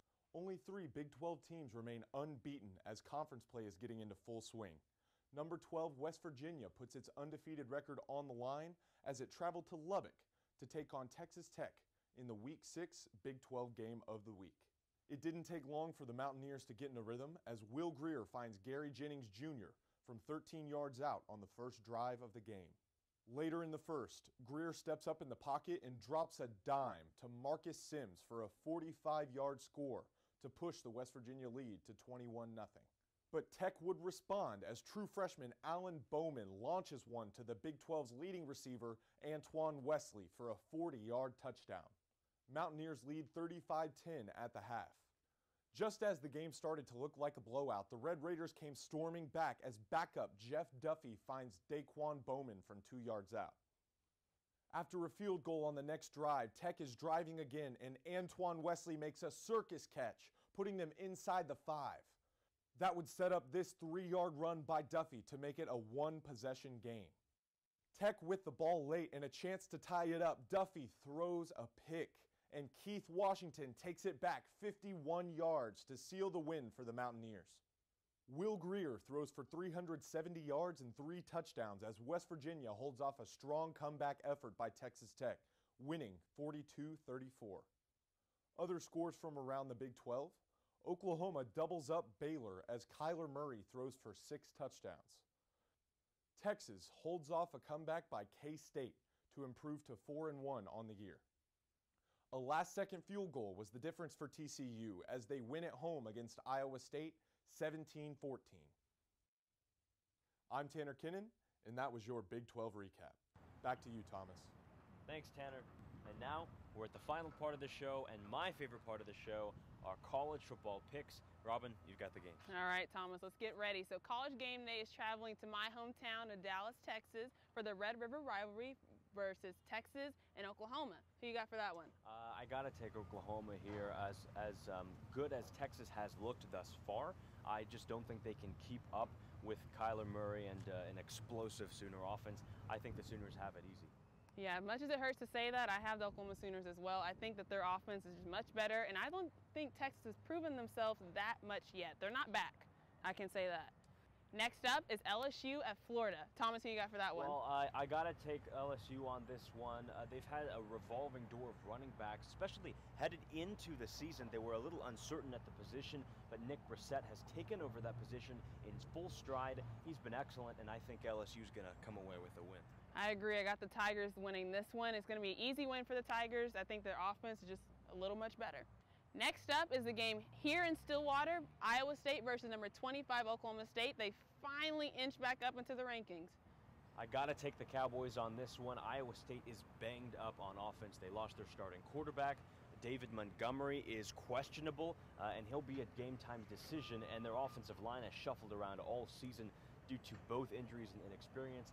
I don't think Iowa State can keep up with OSU, and I think the Cowboys got this one at home. Yeah, I definitely agree. I think the Cowboys are going to come off the high from their game of last week in Lawrence versus Kansas, so we'll see how this goes. That's all we have for today on the Poke Report. I'm Robin Hearn. And I'm Thomas Fleming. And thank you for watching.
Welcome into your Oklahoma State Franchise Pregame Show. Colby Powell and Donovan Woods getting ready for Oklahoma State and Iowa State. Donovan, I got to say, this is about picture-perfect football weather. For me, it's between 65 and 70, a little light breeze, small chance of rain, sun's not shining, so people like me don't have to worry about getting sunburned. It's about as good as it gets. Yeah, perfect football weather, and it should be a good one here in Boone Pickett Stadium this afternoon. Absolutely. Oklahoma State coming off the big win last week against Kansas. I mean, is it a big win when you're playing Kansas? When you lose the week before, it is a big win. Okay, so it's a bounce back win. I still don't know if I'd use the word big, but bounce back win. I think that's a fair way to put it. Justice Hill, obviously last week, got loose. When we talked about that Texas Tech game, he only carried the ball 12 times. Last week he carries it 31 times. I expect more of what we saw last week from Justice Hill. This coaching staff, for whatever reason, I think they needed that Tech game as kind of a reinforcer. He's the best player on the field. He needs to touch the ball more than anyone else. And last week they did that with 31 carries. I think we see more of it today against what's probably a pretty evenly matched Iowa State team. Yeah, I agree. And I think it'll be right towards that 20-25 number. And probably get him some touches in the passing game as well. But, yeah, Justice Hill, like you said, is the best player on the football field. It really doesn't matter who we play against. I think he'll be a first-day pick. And running backs don't even go really high anymore. You see it with guys like Saquon Barkley and guys like that. There have been a few as of late. Saquon, Fournette, Ezekiel Elliott went pretty high. But there was a stretch, though, where teams weren't even taking running backs in the first round at all. Now there have been some elite guys who've went high. But aside from the elite guys, you usually see running backs, the really good college, like a Rashad Penny. Right. I think it was a third-round pick to Seattle.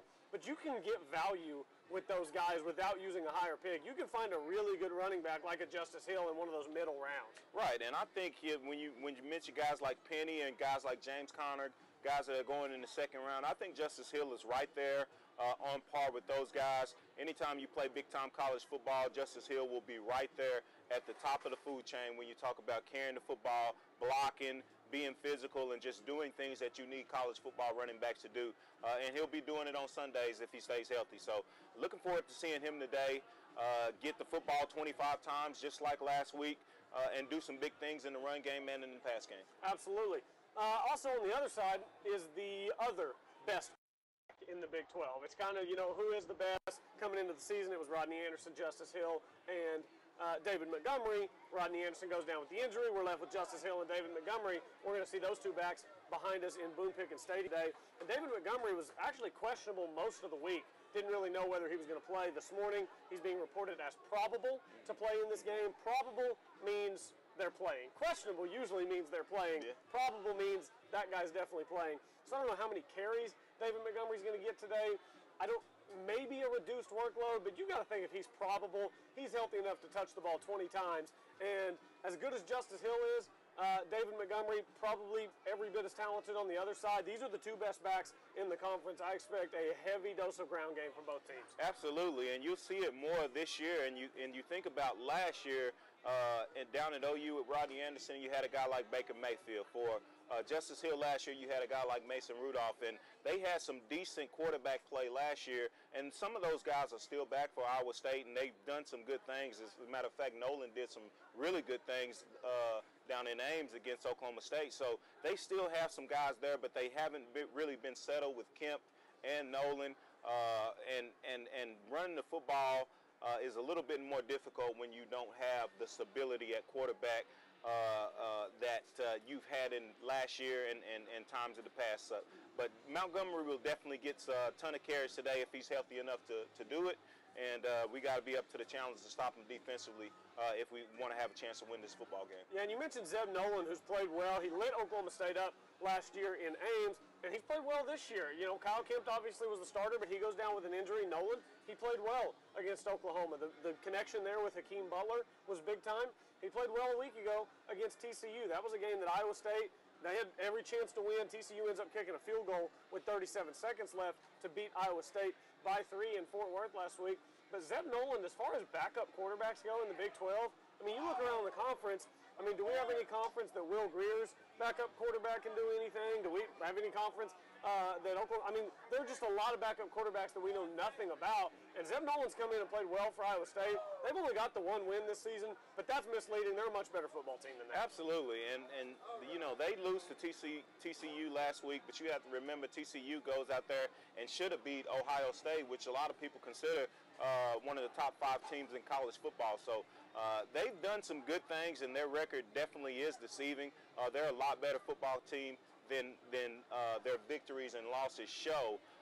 And they'll come out in this game trying to get it back on track. And if we're not sharp and on point in every aspect of offense, defense, and special teams, this Iowa State team definitely has the capability to beat us. Absolutely. That's Donovan Woods. I'm Colby Powell. This is your Oklahoma State Franchise Pregame Show, brought to you by Seth Wadley Ford in Perry. Hooked us up with a nice big dually today, so come down here to the garage in Stillwater and check that out. We've got a pretty nice setup over here. We've got the TV on over here. There's another Big 12 conference game going on over here. Is it a game today? Donovan, believe it or not, I think some Texas fans made their way to Stillwater. We just heard some cheers off to our right here, and that was for a Texas touchdown that put the Horns up 31-17 over Oklahoma. So they come out and score to start the second half on the first drive. That's a big game in Big 12 conference play. Texas, who I picked to finish second in the conference, and I was harassed for it, now has a 31-17 lead over Oklahoma. They could potentially be 3-0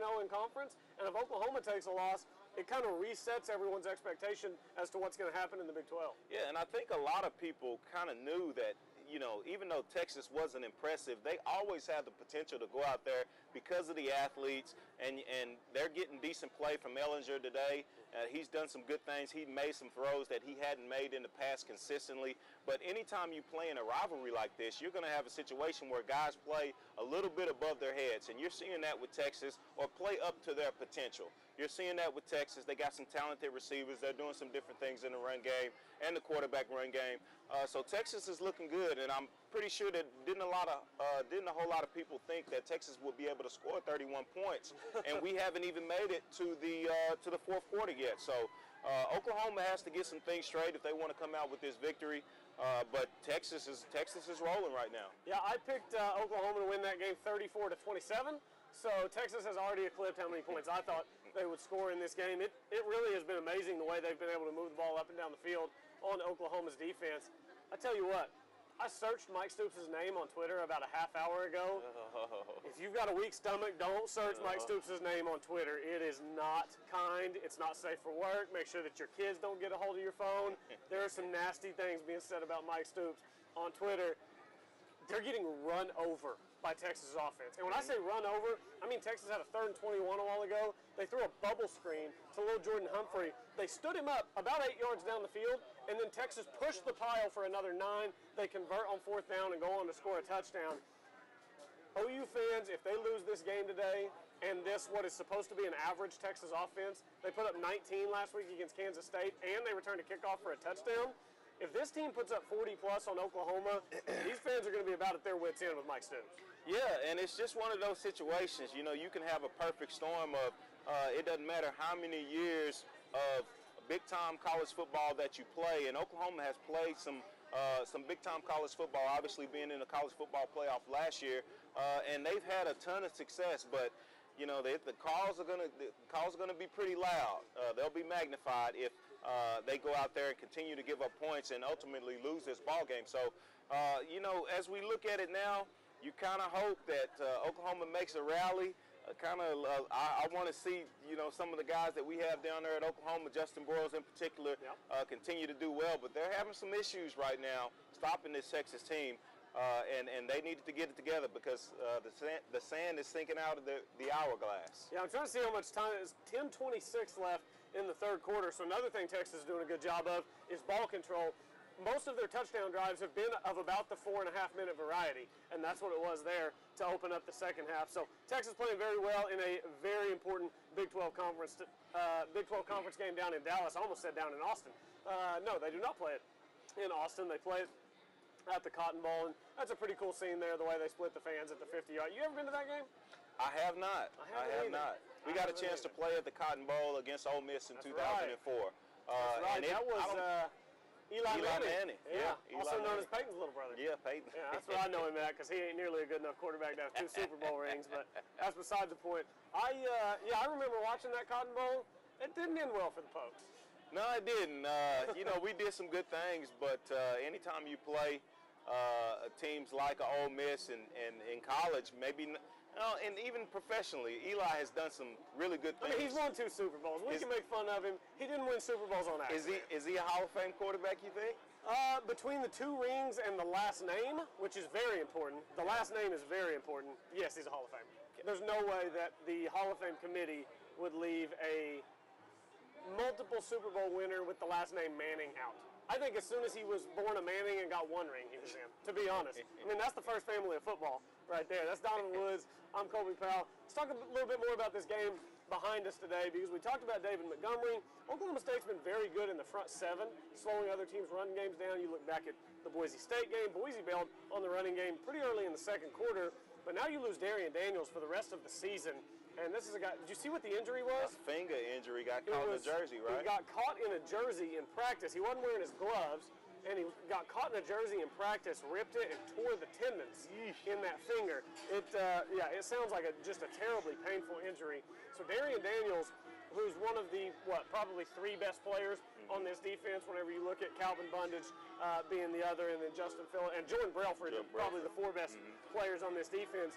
But that's your big defensive tackle right in the middle of the line of scrimmage. So, next man up is a great philosophy, but next man up isn't as good as the first guy. That's why he's not the first guy. So how does Oklahoma State kind of try to adjust? Because that front 7 is what this defense is made of. Yeah, and, you talk a little bit about what this defense is made of, and I just want to touch on you have to take advantage of every opportunity that you get, because I'm pretty sure Daniels thought, and Coach Gundy stresses this all of the time, that you only have 12 opportunities, and something like your hand getting caught in the jersey can end a whole season for a guy, and that's tough for Darian Daniels, but the next guy will have to step up, regardless if he's ready or if he hadn't had a ton of game, and they do a good job of rotating guys in there. It didn't used to be like that in the past. But some of those guys will have to step up and continue to help this run game be formidable, because Iowa State will test us trying to run the football. We've done well up until this point against teams like Boise State, not as well against Texas Tech, and we had some success in the run game against Kansas, and obviously getting after the quarterback the way we have really helps that as well. So those guys will have to step up, and it's a tough deal for Darian Daniels. Yeah, absolutely it is. A brutal injury, and keeping an eye on Calvin Bundage as well, who didn't play a week ago against Kansas and was a liability with his injury against Texas Tech. He's a key for this Oklahoma State defense. Malcolm Rodriguez, another guy to keep an eye on, see if he's back this week, because they're going to need these players against Iowa State. This is a game that everyone thinks is going to be pretty close here in Stillwater. We'll keep you posted on what's happening down in Dallas. I know everybody's got half an eye on that game, which is huge in the Big 12 Conference. Kyler Murray just went 70 yards to Hollywood Brown, so it's now back to a 31-24 game. So they got a shootout brewing. They have what it takes offensively. They're just going to have to bow up defensively and find a way to get a stop against this Texas team that's kind of pushing them around a little bit in these first 3 quarters. Absolutely. Cameron Jordan joins us next right here on your Oklahoma State Franchise Pregame Show, brought to you by Seth Wadley Ford in Perry. 77, the Franchise Pregame and Postgame Show, brought to you by Tinker Federal Credit Union. Visit facebook.com/TinkerFCU. While you're there for your family, we're there for you. Tinker Federal Credit Union. And Oklahoma Christian University. Get your master's degree in accounting, business administration, theology, engineering, computer science, or cybersecurity from Oklahoma Christian University. Apply at oc.edu/grad. Oklahoma University is committed to offering the best graduate school experience we possibly can. Come learn and grow with us. We'll be right back. I travel. My passion is teaching and traveling. In my mind, I was never going to walk right again. I just wasn't. One day in here, I put my foot down and I took 2 steps. And then we took 2 more steps. And before we were through, we had walked 23 steps. And that was my first steps of freedom. This patient is saying thank you.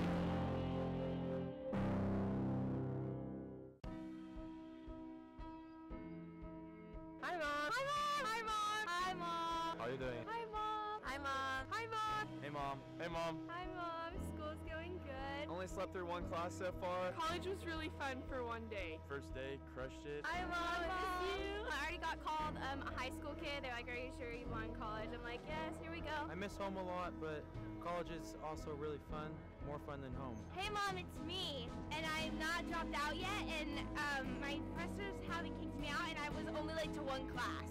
Love you. On my heart. Guy. Thank you. Hey, Mom. Good to see you. Love you to pieces. Miss you already. We're making it. We're still alive. No worries. First day of school. Woo! First day of class was brutal. 妈妈现在好，就是我现在是在我 OSU 的第2个学期，然后一切都很好，完成了我的实习，我接下来要开启我的第2段旅程，一切顺利。Go Bucks. Hi, Mom. I'm studying hard. Don't worry. Going to class. I just finished my first 2 classes of the day, and I'm done for the rest of the day. Hi, Mom. Happy early birthday. You should be proud of me. I came to class. Hi, Mom. I'll call you later. Miss you. You're the bomb. Miss you, Mom. Miss you back home. Miss you. I miss you. Love you, Mama.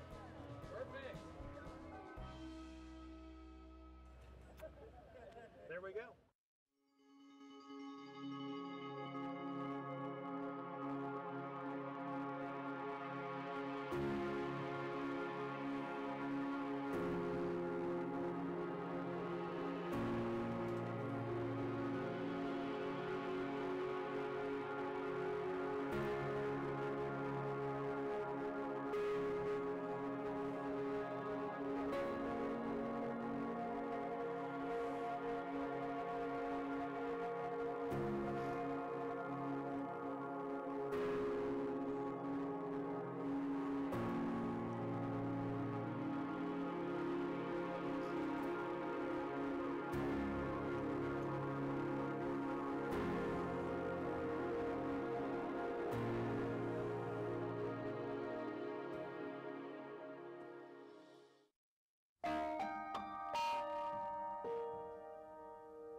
Determining your future by selecting a major can be difficult.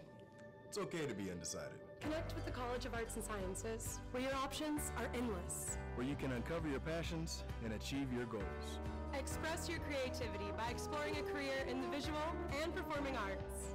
Investigate new discoveries to make the world a better place with a career in science. Advance knowledge, communicate progress, and contribute to a healthier planet with a career rooted in the social sciences. Discover your career by looking at the world from different perspectives through the humanities. Realize a better tomorrow through problem solving and mining data that can change lives. CAS prepares you to succeed through internships, study abroad, student-guided research projects, and service activities. With 109 majors, 52 minors, and 24 departments, the only thing missing is you. College of Arts and Sciences. Connect. Achieve. Succeed.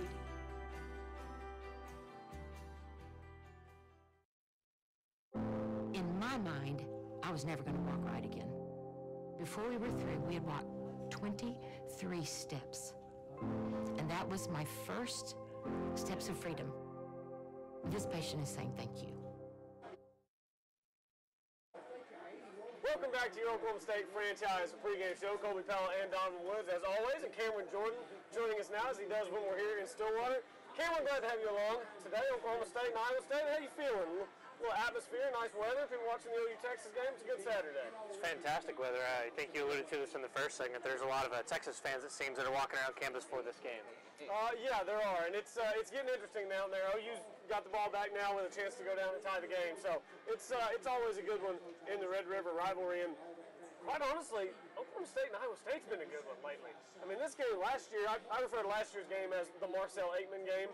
I mean, he won Oklahoma State the game. There was twice in that game. Catches. Oh, Huge catches, and the level of difficulty on those catches. The one he made in the back of the end zone, I mean, Mason Rudolph was just throwing it up, and Marcel Aitman go make a play, and he did. It was a big-time performance by him last year, and these have been really closely contested games between Oklahoma State and Iowa State. It's been 3 straight years now that Iowa State has had a double-digit lead in the second half, and Oklahoma State, even 3 years ago up in Ames, Marcel Aitman had 2 touchdown catches and helped OSU come back then, too. So I think if Marcel could choose a place that he wanted to play every week, he probably may have a favorite toward Ames, Iowa. But no, these teams always seem to have a really close contest with each other, and that doesn't matter whether it's on the road or at home like here. I believe Iowa State had a 31-14 lead here in the third quarter back in 2016 against OSU, and OSU found a way to come back and win 38-31. So it's probably it could be another low, maybe possibly low-scoring close game again. Yeah, I don't know, Donovan. I probably just assumed Iowa State not have a 31-14 lead in the second half because it's not Mason Rudolph and James Washington trying to make a comeback. You put this Oklahoma State team behind by 2 touchdowns, I don't know that I like their chances to dig out of that hole.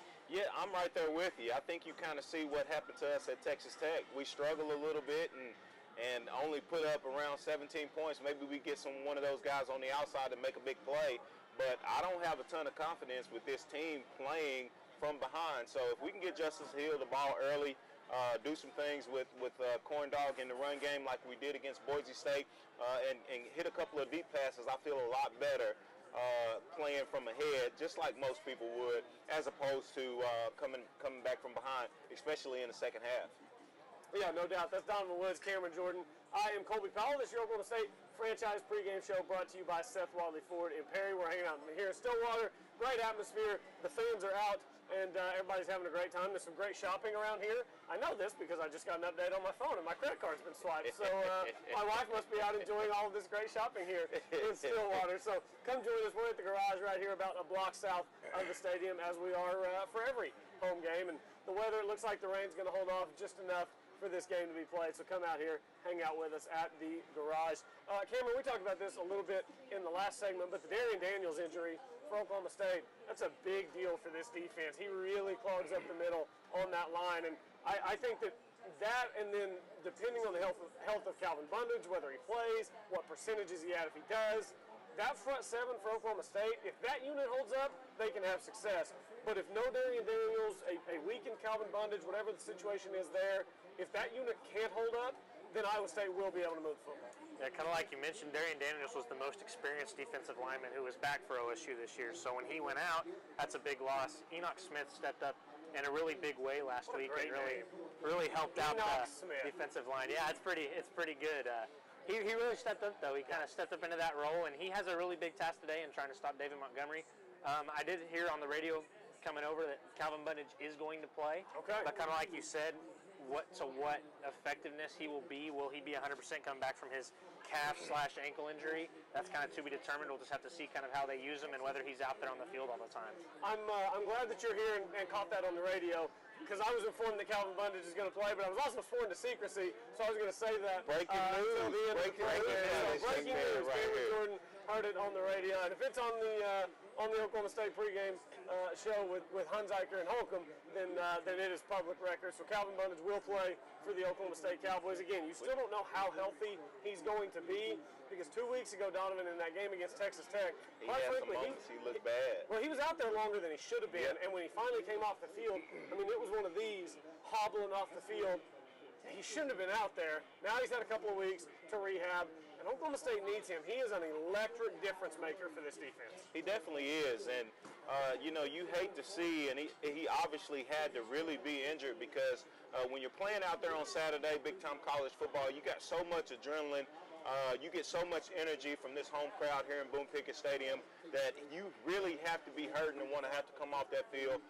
So he definitely was, and probably, like you said, stayed in there a little bit longer than he probably should have. But it's going to be good to have him back. Keep an eye on him and watch and see how he moves in the pregame. Watch and see how he moves early on in the game, because if he can go out there and be 90-95% of what he's been up until this point, it's really an advantage for this Oklahoma State defense. Absolutely it is. And, we said we would keep you posted on what's happening in Dallas.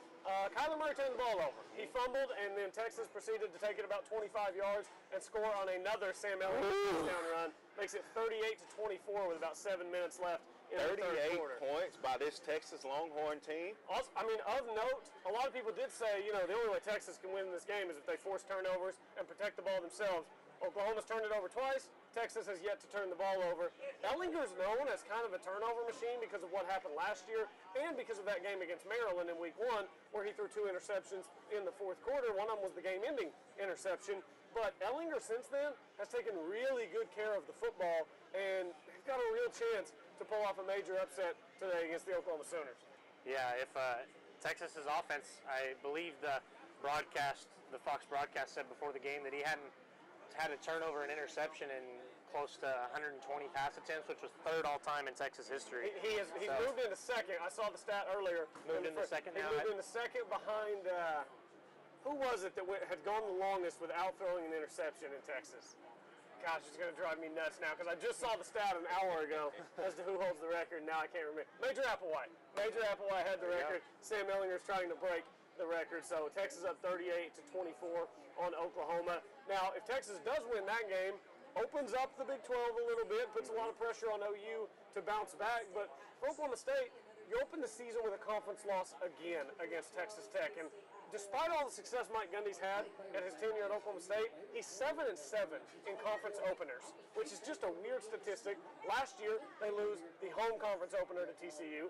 This year, they lose the home conference opener to Texas Tech. So they find themselves playing catch-up in the Big 12 every year. So playing catch-up, you need those top teams to get beat. You need an Oklahoma to lose a game in which it's favored. You need Texas to lose a game in which it's favored. You need West Virginia to lose a game in which it's favored, because Oklahoma State now, already with 1 loss in the conference, Oklahoma State's probably still going to be favored in its next 4 games before they get to that brutal stretch at the end of the season. But Oklahoma State right now, after that game against Tech, I don't think is viewed around the conference and around the country as a serious contender in the Big 12. Yeah, and up until that point, you know, everyone except OU would normally drop one of those games, and it potentially could happen today, and they could be right down there with the pack with everyone else. But yeah, this things are going to get very interesting in this Big 12 race if Oklahoma loses this ball game, because then it's kind of anyone's ball game. I mean, that's true. If you kind of look at OSU lately, they kind of got to get it together at home. They've been perfect on the road the last 2 seasons, but in conference play, their only 2 wins going back to last year are against a 1-11 Baylor team and a 1-11 Kansas team. So games like this against an Iowa State, if you want to stay in that Big 12 conference race to position yourself when you get into that brutal November stretch to have a shot at playing in the title game, you have to be able to win a game like this. It's a really important game to try to get under your belt and take care of it. Yeah, and one thing I wanted to talk about too was the lack of home field advantage that Oklahoma State has. You know, when we talk about tough places to play in the Big 12, I think Lubbock, I think Morgantown, I think Ames. I don't think Austin or Norman or Waco or Fort Worth, and I don't think Stillwater. I think the stat was over the last 5 years, Oklahoma State has lost 9 home games in conference and only 6 road games in conference. They perform better in conference on the road than they do at home.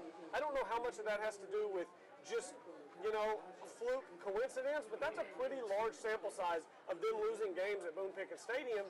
That a lot of these games they've been favored in, like 2 weeks ago against Tech. So it makes me question how big of a home field advantage is Boone Pickens Stadium, and is this one of the rowdier crowds in the Big 12? Because you look at wins and losses, the wins and losses say no. Man, I like how you can pull those stats and drive home a point like that, and both of you have done it. But yeah, I mean, one of the things I can remember when I was playing is it was a huge deal for us to go on the road because we didn't have a ton of success, and those were games that we lose. That was obviously something that Coach Gundy has addressed, and we've gotten better. But in doing that, we haven't been able to keep control of our home field as good as we would have liked to. So that's something that we can go out and improve today, and it's going to be important that we do, because this will go a long way in not only this season, but when guys are sitting up here quoting stats, it'll be positive for Oklahoma State playing at home here at Boone Pickens Stadium.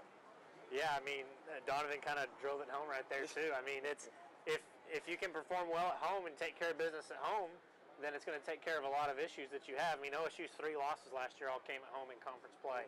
To OU, to the opener to TCU, and then obviously to Kansas State, the last loss of the year.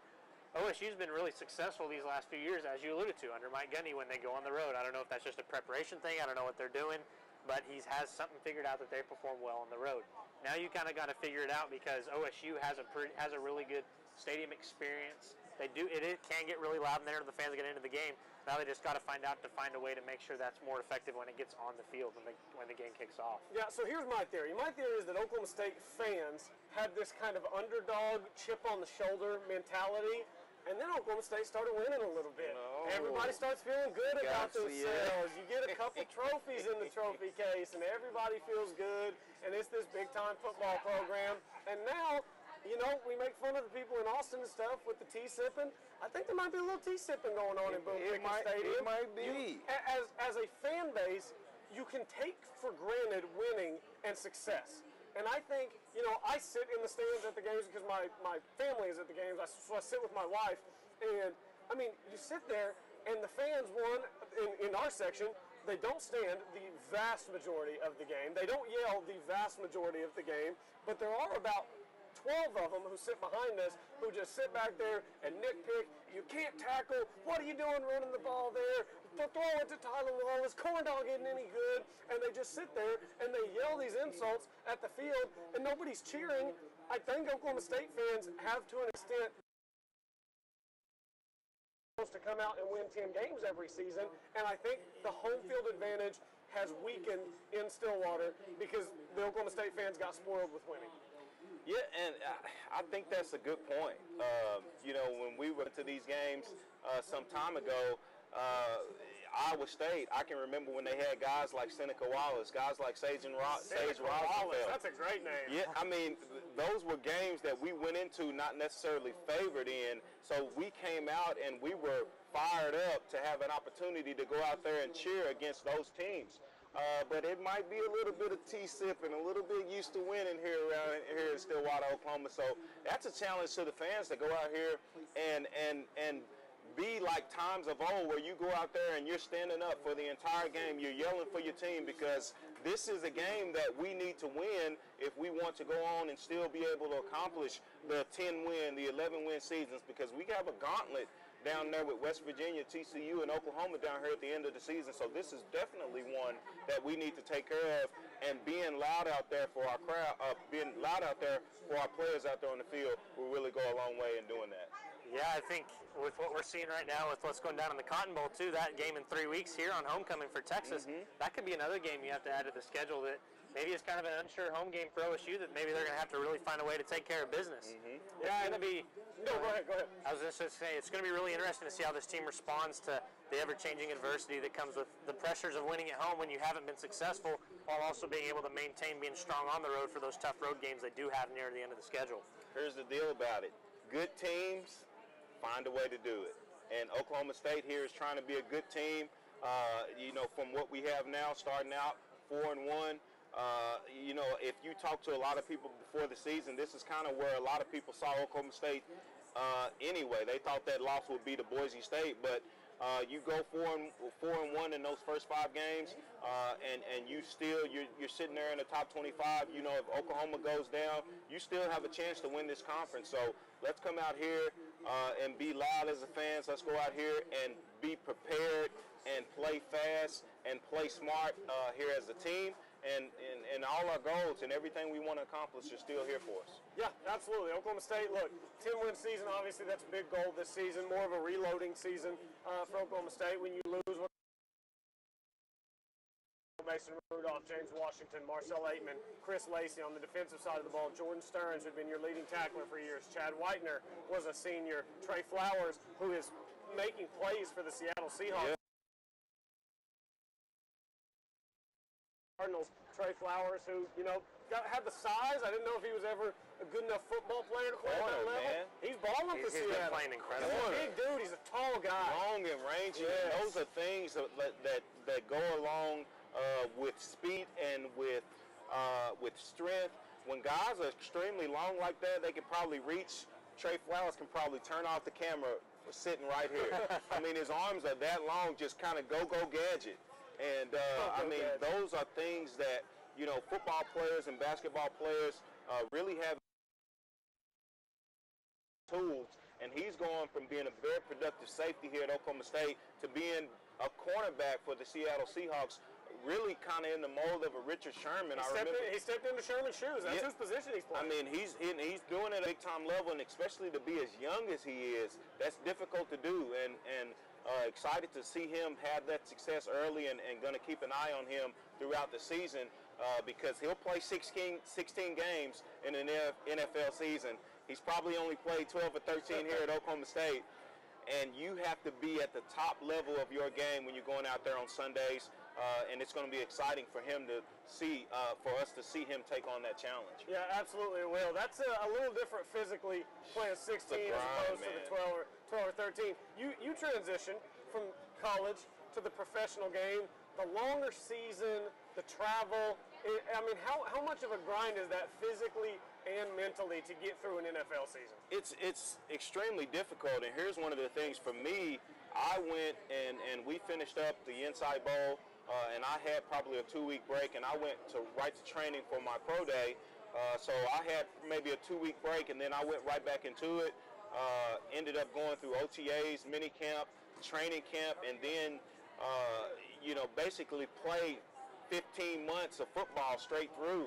And by the time that we had a chance to win that Super Bowl there in Tampa, Florida, I was so tired of football that I really didn't want to see it again. Extremely happy and proud and grateful for the experience, but my body was tired, my mind was tired. It was one of the longest, grueling processes, and I wasn't even out there every Sunday. You know, I had a chance to go up and rub my old feet together while those guys were out winning games against the likes of the Baltimore Ravens and Arizona Cardinals. So, it's a long, grinding season, and that really wears on you mentally, and you still have to go out there and perform at a high level, not only on the field, but in your preparation and everything that you do throughout the week. Yeah, absolutely. It's a much different grind, and we'll see what Oklahoma State looks like today against Iowa State. But, Hakeem Butler, big receiver, gave Oklahoma a lot of problems. Oklahoma's having trouble with Colin Johnson today.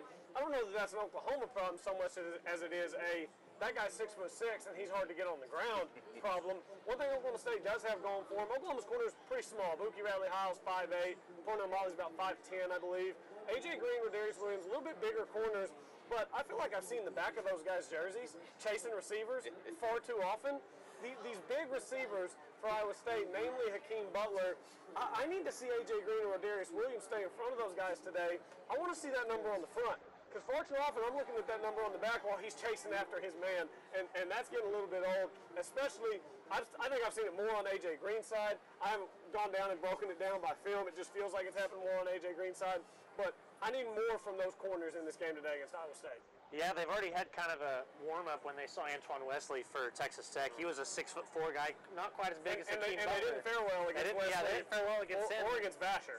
Yeah, and Texas Tech is one of the premier passing offenses in the country. So it is going to take some time, but at the same time, they have had that experience early on. They've had 2 weeks to kind of adjust to that because you had Kansas last week, who they performed pretty well pass defense, but then again, it is Kansas. So now you get a real test today. We're going to see some jump balls. We're going to see Zeb Nolan be able to throw some to the outside. We're going to see how those corners respond, see how they get beat, or if you see the back of their jersey a lot of the time. Yeah, and with all of the man coverage that Coach Knowles runs, a lot more than Glenn Spencer used to, you'll put those corners in some interesting positions, and it has been a little bit more, like you said, seeing the back of the jersey more so than the front. But hopefully those guys are up to the challenge today. We can do some things getting after the quarterback that'll make Nolan very uncomfortable back there, and that'll help those secondary guys, A.J. Green and Rodarius Williams, a ton out on the corners if we're continuing to get pressure, and we've done that pretty much in every game. We're still leading the country, I believe, in sacks. Yeah. By a pretty decent margin still. By five over the next team, which Alabama and a couple of teams are tied at 19. Anytime by 5 over Alabama, Alabama's second? Alabama's second with 19 with a couple other teams in there at 19. What a bunch of scrubs. Second in the country in sacks. What a bunch of losers. I saw a stat line, Tua Tagovailoa just in the first half was 10 of 11 with like 334 yards and 4 touchdowns against that lackluster Arkansas attack. Arkansas has the #1 defense in the SEC coming in. Tua is just a monster. One of my buddies is an Arkansas fan. I see him every Thursday, a little side gig I do. And I was talking to him on Thursday. I said, I have no idea what the spread is for Alabama, Arkansas. I didn't. I said, I have no idea what it is. I'll give you Arkansas and I'll lay the points. And he's like, oh, yeah, you're on. So we got know what it was. If it was 50, I'd have given him 50. I don't know what the score to that game was, but it was 42 to 14, I think, at halftime. So they weren't covering yet at halftime. They need to turn it up a little bit. They have so much talent there, man, and obviously the quarterback always gets more praise when you win and more blame when you lose. But how do you say his last name? Tungo Vailoa. Tua is doing a good job at quarterback, and they have the talent at the running back, receiver, and offensive line, tight end positions. They have really everything that I think I saw a stat that said the AFC North would be Baltimore, Cincinnati, Pittsburgh, the Alabama Crimson Tide, and the Cleveland Browns there, bringing up the AFC North in fifth. But they're talented in all three phases of the game and do a heck of a job. And to be leading the country in sacks is a big deal. Anytime you can lead the country in anything, if it's positive, obviously you don't want to be leading the country in sacks. Give it up. But we're really getting after the quarterback, and we're doing it better than anybody in the country right now. And that's a feather in the cap for those defensive coaches. Obviously knows Joe Bob Clements. I think that's how you say it. Clements and Greg Richmond. Big deal for those guys. Yeah, it is, absolutely. Quick update from Dallas, and then I want to carry on with this conversation. 45-24. The Longhorns. Is Texas back? I don't know about back, because it's still Sam Ellinger. That man Vince Young's on the sideline. I did see Vince Young on the sideline. He got the white. Clemens is there. Vince Young was there with Jamal Charles as well. I saw Vince Young has the white shirt. It's going to be a lot of burnt orange here in Oklahoma, man. If we, I'll tell you what, Oklahoma State fans, Oklahoma State fans might turn in the brightest orange for the burnt orange and wear that to the game today against Iowa State. There've been a lot of cheers coming from the tailgates in Stillwater as Oklahoma State fans take a great deal of pride in Oklahoma losing football games. So 45-24 is the count on that one. But I want to go back to this conversation that we were having, because we're talking about Alabama and all the talent that they have. And the reason the teams like that are so far ahead of everyone else is because they've got talent backing up talent, and then they've got more talent backing up that talent. Alabama has 5 stars everywhere who can't get on the field because they're not good enough to play there. Oklahoma State, I think that the first team defense at Oklahoma State has a lot of talent on it, but you lose Darian Daniels. Last week you're down to Calvin Bundage, and you're down the second half of Calvin Bundage against Texas Tech. Malcolm Rodriguez suffers an injury. And the difference between those elite programs and a good college football program like Oklahoma State is that the first 22 for Oklahoma State, those guys can play. Those guys can hang. But those other guys, you don't have talent backing up talent backing up talent. Those guys, they need more time to develop. They're not starters for a reason. So that's where a team like Oklahoma State finds itself in trouble. The depth can hurt a team like Oklahoma State. And I think we saw some of that in the second half against Tech. And I think we might see some of it the rest of the season. You even OSU has played 4 guys consistently. Jarek Bernard started against Kansas at safety. Colby Peel is also a true freshman safety. Both those guys. Nobody knew who either one of those guys were. And both those guys have played in all 5 games and have made key contributions later on as they've been getting more experience. And then you look at true freshman corner Tanner McAllister has also played quite often and made a bunch of key contributions as well. Those 3 guys, I think I said 4, but those 3 guys themselves have really been thrown into the fire and have performed pretty well. There's been little things here and there. Jarek Bernard had kind of a bad drive last week. He got a roughing the punter call and then got beat on Kansas's first touchdown. But the roughing the punter call was, it was a bad penalty for him to pick up. He roughed him hard, and it looked like he had time to get in front of him instead of just barreling into him. But anyway, as you were saying. It was the same thing. He had a good play on that 3 weeks ago when Boise State was here in town, and he blocked the punt on that. He also had an interception against Texas Tech to intercept Alan Bowman for the first time. So they've shown flashes, but those young guys, they were thrown into the fire. You would know this better than I. When you're young and you get thrown out there, it's kind of trial by error. It is, and as this stage continues to get bigger and these games get bigger, those mistakes that those young guys will make will be magnified. It's very difficult to be a young player in this league, even though guys are even more ready than they've ever been to go out there and contribute. You've seen it, obviously, with the plays like the block punt, like the interception. But it's a learning curve for those young guys because it's just so much that you don't have an opportunity to experience. And as a coach, you can't prepare them for everything. They just have to experience some of those things on their own. So it's good that they're getting their feet wet. It's tough. You wish it could be against a team where you can afford to learn some of those things, but they have to be thrown in the fire right now. You have a team like Kansas where it's not as big a deal to get beat for a touchdown. It's never a good thing, but you know it's not in a situation like Bedlam or against a team like Texas that'll be coming in here a little bit later for homecoming. But this time for those young guys, they need to take advantage of it, and I think they will because we've got some guys banged up, so they have to play. It's not a sense of, yeah, we'd like to get them in there. No, we got to have them in there. So they're going to have to step up and play at a high level. We need them to.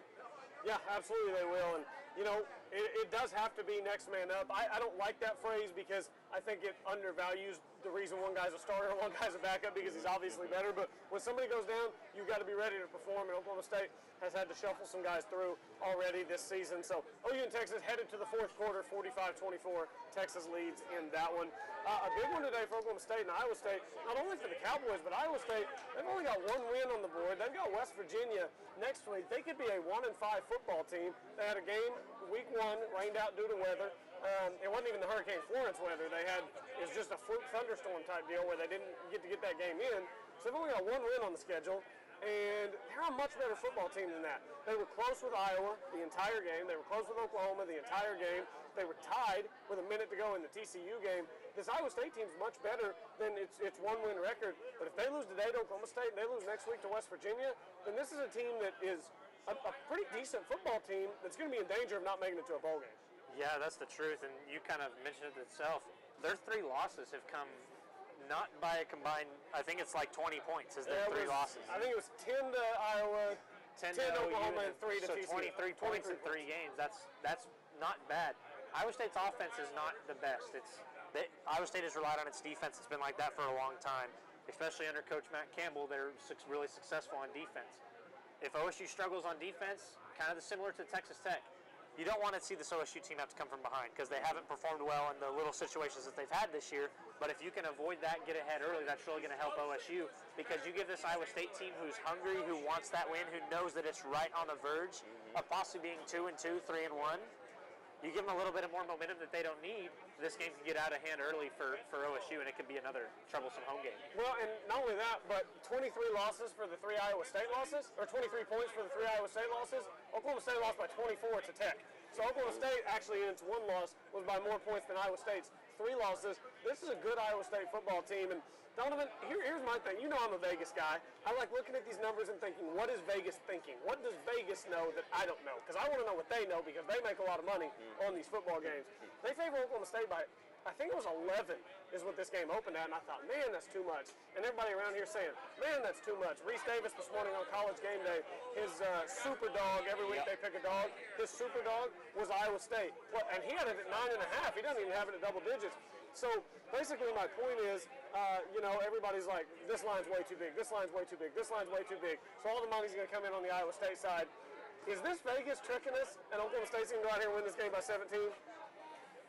You know, I think if we get up early, I think this Iowa State team, not having the success that they want to have, they might go out there and lay down if we go out there and put up a quick 14 points. But if they come out there and it's a battle and it's 14-14, it's just like the previous games that they play. They know that they're good enough to play with anybody because they've done it, and it could be a dogfight, and it could fall under that point spread that you just named. But if we go out here and get the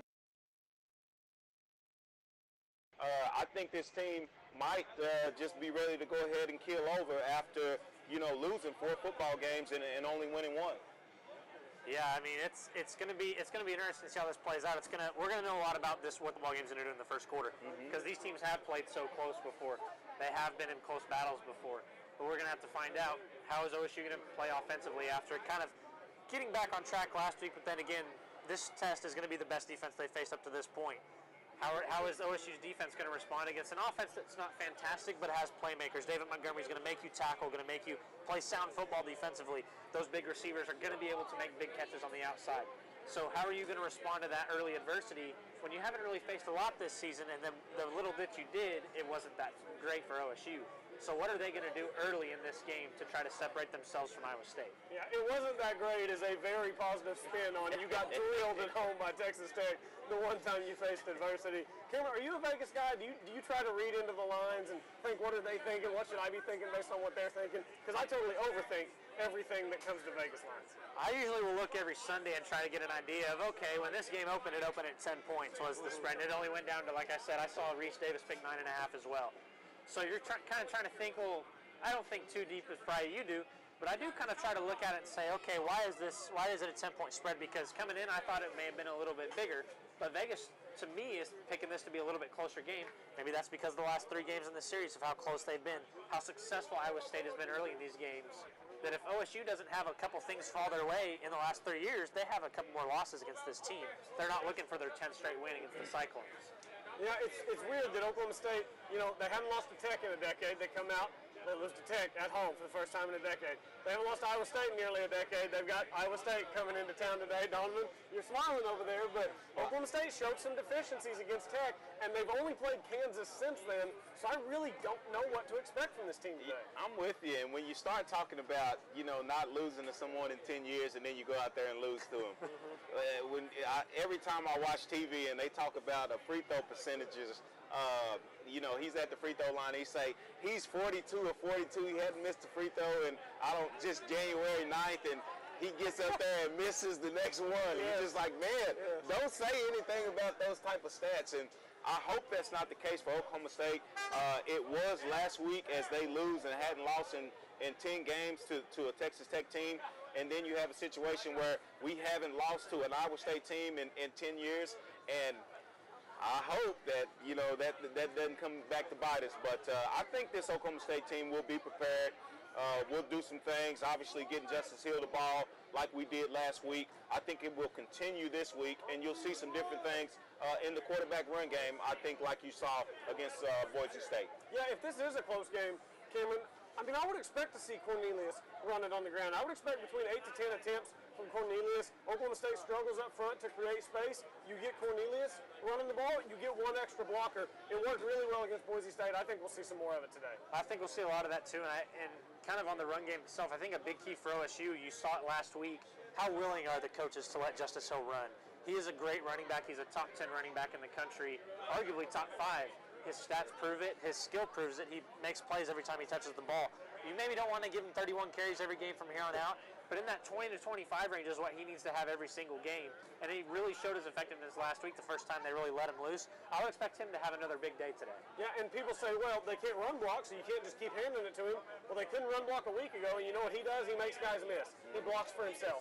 There are backs who are capable of blocking for themselves, and he's one of them. He's done that over his Cameron, we got about a minute left before you leave us and head to Boone Pickens Stadium. How do you see this one playing out? Close? Does Oklahoma State cover? How do they look defensively? Give us your preview of what's going to happen in Boone Pickens Stadium today. I think with how good Iowa State's defense is, I still just think Oklahoma State's offense is better, and will be tested that much today. They will have their hands full if David Montgomery is fully healthy, but I don't think that's the case. I think he's going to play, but I don't think he's going to be able to be as great of a player as he was if he was fully healthy. I think OSU is going to win this game today, 41-17. 41-17. That's the exact score. They lost to Tech. Donovan and I will give our score predictions before we get out of here after we buy or sell. But 41-17. That's a healthy victory. That's some serious confidence. I said that early in the week, and I just believe that they're strong on offense and their defense will hold up as well. All right, good stuff, Cameron. We appreciate you joining us. We'll see you over at the stadium. We're going to come back, and Donovan and I will have buy or sell. We'll continue to break this one down. We'll continue to keep you updated on what's happening in OU and Texas, as Texas now has the ball back up 45-24 in the fourth quarter. Come back with us right here on your Oklahoma State Franchise Pregame Show, brought to you by Seth Wadley Ford in Perry. Franchise Pregame and Postgame Show, brought to you by Oklahoma Air National Guard. Contact Oklahoma Air National Guard at 800-GO-TO-ANG or visit their website at goang.com/OK for more information about how to get 100% college tuition. And OSU Communication. Not sure where to park? OSU Communications has got you covered with parking tips and bus schedule information. We'll be right back.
When you have a team of physicians and nurses that really truly care about their patients, that translates into patient care. It's a small practice, it's a small town. Everybody really takes that time to put the patient first. Everybody cares what's happening to me and that I'm making progress and I'm gaining my freedom back and my mobility back. This patient is saying thank you.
In my mind, I was never going to walk right again. Before we were through, we had walked 23 steps. And that was my first steps of freedom. This patient is... Welcome back to your Oklahoma State Franchise Pregame Show, brought to you by Seth Wadley Ford and Perry. Big thanks to Cameron Jordan for joining us. We're hanging out here at the Garage in Stillwater. And Donovan, let's look at some of the games taking place across the country. And, we'll go ahead and start with another quick update of the Texas and the OU score. 10.5 minutes to go in that game. OU just got the ball back near midfield, but Texas leads 45-24, a score I don't think anyone saw coming. Even anyone who predicted Texas to make this a game predicted it to be close. Maybe it still will be close. OU's offense is very explosive, but 45-24 in the fourth quarter, I mean, you're beating somebody down at 45-24. Yeah, and when you turn the ball over, obviously Kyler Murray hadn't done that a ton, if at all, in these previous games. Done it twice and he's done it twice today with interceptions. And then I'm not saying interception and a fumble. Yeah, I'm not saying that's totally on him. When you have the ball as much as quarterbacks do, sometimes interceptions and fumbles and things like that happen. You don't want to have that happen. But it's a lot of blame to go around for the reason Texas Longhorns have scored 45 points in this game. Not if you ask the fans. Yeah. If you ask the fans, that blame goes one place. It goes right to Mike Stoop, and he gets all of it. Yeah, and he probably will, and he'll have to shoulder it. He's done it before. It's surprising to see the score the way it is, but the game's not over, and I've seen some Sooner magic happen once or twice in my lifetime. So wait till that clock says 0-0 before we start praising Texas and saying that they're back, and before we start bashing this Oklahoma team. Speaking of, Kyler Murray to Lee Morris, 18 yards for a touchdown, 45-31. That game is not over, so we are keeping an eye on that one. Texas needs to move the ball, keep it out of the hands of OU. They went scored in about a minute and a half, so they can certainly get some quick hitters. Elsewhere in college football, we talked about the Crimson Tide and their game against Arkansas. It's now 58-24, so they're still not covering that 35 that I gave, betting with my buddy. But 35, pretty good spread there. 58-24. Let's just take a peek, shall we? Let's just take a peek at the box score and see what Tua Tagovailoa's stats look like today. 10 of 13, 334 yards, 4 touchdowns, no interceptions. Video game numbers, man. Video. 34 yards. The per attempt average there, it's got to be the highest in the country because he doesn't have to throw it a ton. They just light people up. So Alabama, again, lighting people up today, 58-24 over Arkansas. One game I think Big 12 fans will be surprised is as close as it is West Virginia and Kansas. Kansas at least keeping it respectable. It's 31-14. West Virginia was 28.5-point favorites, so Kansas easily covering right now in Morgantown.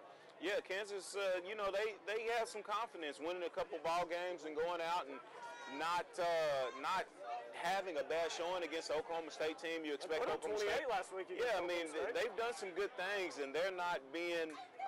It's real easy to start doing a ton of wrong things when you lose ball games. You stop caring.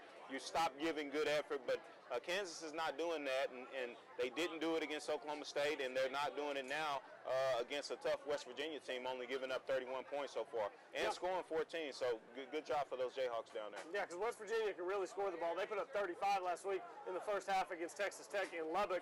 A couple of Big Ten games. Michigan leads Maryland 17-7. This is the Maryland team that beat Texas for a second year in a row, so that's a Maryland team that's keeping it close with Michigan. I think Michigan is a pretty good football team. They were lucky to get away from Northwestern last week. Northwestern's 1-3, but they're much better than that record. They lead Michigan State right now at Michigan State 22-19, about halfway through the fourth quarter of that one. So a couple season, but they still need the teams at the top of that conference to play well for the image of that conference. Right, and it's just like, when you got the Big 12, anytime Oklahoma and Texas is good, everyone talks about how good the Big 12 is. It's the same for the Big 10. Anytime those top schools, Wisconsin, Michigan, the Ohio States of the world, anytime they're good and they're doing things right, it's good for the entire Big Ten Conference. Absolutely it is, and those teams playing well today. And then North Carolina State, 28-16, they lead Boston College. I really wish we could have seen West Virginia and North Carolina State. North Carolina State 4-0. They're the number 23 ranked team in the country. And I think they're a pretty good football team. They've got a potential, first couple of rounds draft pick at quarterback with Ryan Lindley, I believe is his name. And I really wanted to see them play against West Virginia. I don't feel like we've seen West Virginia be tested. They looked good last week against Texas Tech, but next week they'll have Iowa State. Don't know that does a ton for me. I want to see West Virginia with a real test so I can see whether they're a serious contender in the Big 12. Yeah, and it could be one of those deals where you just have to wait until they play what we feel the top contenders are, until they play the TCUs, the OUs, and for our sake, Oklahoma State. We'll find out who West Virginia is. It might have to be a little bit longer than we want to, but that's one of the things about football is you always find out who you are. If you think you're a good football team, win any games, you're not very good. Right. And that's we'll find out about this West Virginia team, as we'll find out how good we are here in Boone Pickens Stadium today against these Iowa State Cyclones. Now, when you talk about West Virginia, OU, TCU, all those teams play each other in November. So you got all this build-up to those teams playing each other, and everyone's just trying not to stumble along the way. OU's trying not to stumble with Texas. West Virginia next week will try not to stumble with Iowa State. And don't look now, Texas, they beat Oklahoma today. They've got as good a chance to win this conference as anybody. It is still completely wide open as to who's going to be playing in Arlington for the Big 12 championship. If you ask me who the two best teams in the Big 12 are today, I would probably still say West Virginia and OU. I might say Texas and OU. I don't know at this point who the best two teams in this conference are. I think you have to put Oklahoma there. Obviously, if they drop today, it'll be a lot of people that jump off the Sooner Schooner, if you will. But Oklahoma has won a ton of Big 12 championships. 3 in a row. 3 in a row. And then they probably won 3 in a row before that. They've done a lot of winning down there in Norman. So even if they drop today, they'll still get an opportunity to get back, and if things go right around the country, you'll see them creep back up into that national championship playoff contention picture because they are one of the blue blood schools. They got a lot of history, a lot of tradition, a lot of prestige down there in Norman, Oklahoma. So even if they drop today, don't count Oklahoma out. They still will get some things straight and will have an opportunity down in December. Yeah, I know what's going to happen if they do end up losing this game to Texas today. A lot of people are going to overreact. People are going to be ready to put Texas in the Big 12 title game. People are going to be ready to take Oklahoma out. Who does Texas play next week? That's a great question. I don't have They'll to put come out there. It's probably. Texas is here in 2 weeks for homecoming. Let's see. Texas has. Come on now. Texas has Baylor at home next week. At Oklahoma State, and then West Virginia at home. And then at Tech. Don't be surprised if Baylor goes out there next week after an emotional win, if they ended up getting this type of victory and not expecting a Baylor team who hadn't done much go out there and punch Texas in the mouth. Ellinger turns the ball over a couple times. Remember this conversation right here. Okay. It could very well be. It could very well be if Texas pulls out this game, they go up there and struggle in Waco. So. Who knows? I mean, this thing is wide open, obviously, if Oklahoma ends up dropping this ball game. But it's why you play football. It's exciting. Yeah, absolutely it is. I made a note. I made a note to make sure that we're good to go on that reference to the Baylor Texas game. Next week, Oklahoma State is at Kansas State. So we'll talk about that some in the post game. We'll be right back here. Day outside, we'll come hang out with all the people. And Donovan, there's a lot more people around today than usual. But I gotta say, a lot of them are wearing. What color is that? Is that scarlet and yellow? Yeah, got a little bit of red out here. Yeah. These Iowa State Cyclones coming out and supporting the team. I wonder if they'll travel as well as Boise did. Boise traveled really well to Boone Pickens Stadium, so we'll see what it looks like inside. That's Donovan Woods. I'm Colby Powell. We come back next. We do buy or sell and make our game predictions right here on the Oklahoma State Franchise Pregame Show, brought to you by Seth Wadley Ford in Perry. 107.7, the Franchise Pregame and Postgame Show, brought to you by The Table. Stop by The Table on Thursdays at 8 p.m. to join their Bible study. Shoot Rachel an email at rachel@thetableosu.com for more information. And Campbell Property Management. If you're looking for luxury living in Stillwater, please contact Campbell Property Management at 405-372-9225 or visit their website at campbellmanagement.com. That's Campbell, mgmt.com for more information. We'll be right back. Travel. My passion is teaching and traveling. In my mind, I was never going to walk right again. I just wasn't. One day in here, I put my foot down and I took 2 steps. And then we took 2 more steps. And before we were through, we had walked 23 steps. And that was my first steps of freedom. This patient is saying thank you.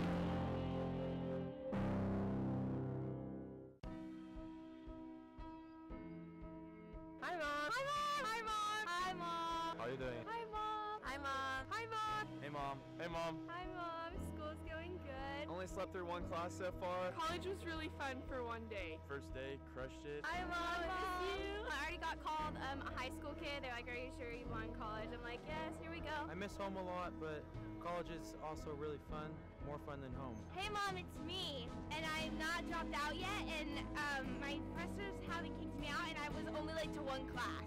Love you. On my heart. Guy. Thank you. Hey, Mom. Good to see you. Love you to pieces. Miss you already. We're making it. We're still alive. No worries. First day of school. Woo! First day of class was brutal. 妈妈现在好，就是我现在是在我 OSU 的第2个学期，然后一切都很好，完成了我的实习，我接下来要开启我的第2段旅程，一切顺利。Go Folks. Hi, Mom. I'm studying hard. Don't worry. Going to class. I just finished my first 2 classes today, and I'm done for the rest of the day. Hi, Mom. Happy early birthday. You should be proud of me. I came to class. Hi, Mom. I'll call you later. Miss you. You're the bomb. Miss you, Mom. Miss you back home. Miss you. I miss you. Love you, Mama. Perfect. There we go.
Determining your future by selecting a major can be difficult. It's okay to be undecided. Connect with the College of Arts and Sciences, where your options are endless. Where you can uncover your passions and achieve your goals. Express your creativity by exploring a career in the visual and performing arts. Investigate new discoveries to make the world a better place with a career in science. Advance knowledge, communicate progress, and contribute to a healthier planet with a career rooted in the social sciences. Discover your career by looking at the world from different perspectives through the humanities. Realize a better tomorrow through problem solving and mining data that can change lives. CAS prepares you to succeed through internships, study abroad, student-guided research projects, and service activities. With 109 majors, 52 minors, and 24 departments, the only thing missing is you. College of Arts and Sciences. Connect. Achieve. Succeed.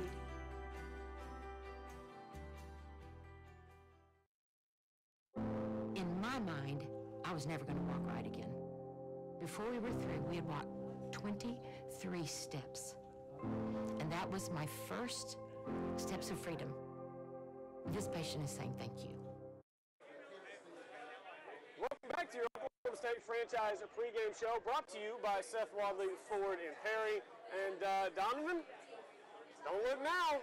Sooner Magic, 45-38, 5 minutes left. I'm not surprised at all, man. That's Sooner Magic. It's something about it, man. And it's, you know, it's even though Texas got up the way they have, you know, Oklahoma State got a lot of pride. Oklahoma has a lot of pride. They're going to fight. And this game is interesting, man. I think it's what everybody expected. Obviously, more points, but a close game anytime you get this Red River rivalry going, man. That's the first time I ever said that. Red. And when I try to say it slower, because you're going to trip over those words if you don't. So I say Oklahoma and Texas in the Red River rivalry, and you got to slow it down. That way you don't spit it out. Kyler Murray, a 67-yard touchdown run on the first play from scrimmage after OU got the ball back. So OU now trailing only 45-38 with 5:11 to go in one. So we'll keep an eye on that before we get out of here. That's a close one that has obviously huge implications in the Big 12 and in the national championship conversation when you talk about OU being a potential playoff contender. Donovan, it is now time for the highlight of the week every week on the Oklahoma State Franchise pre- and post-game show. It's buy or sell. And we had a tie, so that screws up the record, because now I've said these big long records every week because we had a tie. You are 2-1-1. I am 1-2-1. I kind of got robbed last week. Let's just put it out there. I got robbed last week. It is what it is. I'm not bitter about it. I'm over it, but I did get robbed. So this week we are, oh my gosh, everyone's huddled around watching this OU-Texas game. This is crazy. But anyway, buy or sell, Donovan, that Taylor Cornelius has at least 300 yards passing today against Iowa State. I think Taylor Cornelius is really making some strides as a quarterback. He's learned some things. Obviously, Oklahoma State is going to go ahead. Coach Gundy is making that call and is going to go with Cornelius. I don't think he makes it to 300 yards today. I think Justice Hill and those running backs get the bulk of the carries, and he even gets some himself. Won't be surprised if he has 10-plus carries, but not 300 yards today. Yeah, 300 is, I think it's right in that neighborhood for Cornelius. It's a little windy. It depends on how well they're able to run the ball. I don't think Iowa State really gives up a ton in the passing game because they play a lot of three-man fronts. So for that reason, I'm going to sell Cornelius getting to 300 as well. But it's interesting, if they can't stop Justice Hill with that three-man front, do they have to adjust defensively? That's what I'll be looking at from the Iowa State Cyclones. Talking about that man, Justice Hill, you buying or selling that Justice runs for 140 yards today against the Cyclones? I'm buying that. I've said all along that I think Justice Hill is the top running back in this conference. Even when Rodney Anderson was healthy, obviously you like the physical tools that a guy like Anderson brings to the table, but Justice Hill has been productive. He's done it time and time again, and with the rediscovery of him in his 31 carries last week, I think it continues. He gets the opportunities, he gets the yards. Yeah, last week he had 31 for 189. I don't think he's getting 31 again. I think he'll be more in the neighborhood of 20 to 22 today. For that reason, I think he stays under 140. I'm going to sell 140 for Justice Hill. I think it's close to that. I think he's probably in the 20 for 125 range, something like that. But Iowa State does a pretty good job in that three-man front of being able to slow down the running game. So I think Justice Hill stays just under that 140 number. Now, you look at a guy like Tylan Wallace. Tylan Wallace has absolutely established himself as the #1 receiver for this Oklahoma State squad. He's putting up 100-yard receiving week after 100-yard receiving week and has become Cornelius's favorite target. So, you buying or selling that Tylan Wallace has at least 110 receiving yards in this one? I'm buying that. You said he's the #1 receiver, and they're going to get him the football. We didn't talk about a ton about Dylan Stoner. Is he back this week? I haven't seen anything on Dylan. Let me look into it. Let me look into it. I'll get somebody something before we get out of here. With him being the #1 receiver, you know he'll get at least 10-plus targets. 2 or 3 of those will be deep balls, so I think he'll be able to catch at least one of them. And it'll be for a big play. They're going to get their #1 receiver the ball, and that's Tylan Wallace. I think he goes over that 110 mark today.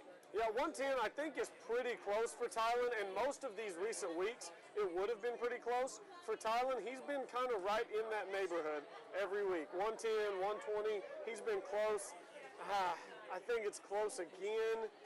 110, man, they play that drop 8 coverage. If I'm selling Cornelius, I think I have to sell Wallace at 110. I think he breaks his 100-yard streak here, gets somewhere in the 90 range for Tyler Wallace. So now let's move over to Iowa State's offense. Talk about David Montgomery, who's one of the best running backs in this conference, along with Justice Hill. And David Montgomery needs to have a big day in order for Iowa State to be successful offensively. Now, I've got this number lower than Justice Hill's. David Montgomery is coming off of injury. Are you buying or selling David Montgomery rushing for at least 120 yards in this one? I'm gonna sell that. And sold, then you bought, then you decided, okay, I'm selling. I was trying to think why I am going to do it, and I'm selling that because I think Oklahoma State will get ahead, and he won't get as many opportunities. And with him not being as healthy as he's been in the past, I think they won't want to use him a ton. So with them being down, with him not getting as many opportunities, unless he rips off a big run, I don't think he'll make it to that 120 mark. Yeah, the 120 mark for David Montgomery, again, I think he's probably in the 15 to 18 carry range today. You know, he has been injured. He is coming off of that injury. So how much are they willing to work him? I think it won't be his usual workload, maybe 15 touches for David Montgomery. So I'm selling him, getting there as well. Wow, I've sold all 4. What am I doing here? I need to buy something. I'm saving my money. And then last one, Zeb Nolan, he can sling it a little bit. Lit Oklahoma State up last year. Calvin Bundage is going to play. No Darian Daniels up front. You buying or selling that Zeb Nolan throws the ball for at least 280 yards today against Iowa State? Oklahoma State. I'm going to buy that. He's done some good things, and like I said, I think they'll be behind, so they'll throw the ball more. He's shown that he can have success not only against other teams, but especially against Oklahoma State and what he showed last year. I think it'll continue. I don't think he'll go crazy and throw for 450 or something like that, but I do think he'll make it over that 280 number and do some good things to keep Iowa State in this football game. Yeah, I think it's pretty close to that. I don't trust Oklahoma State's secondary a ton.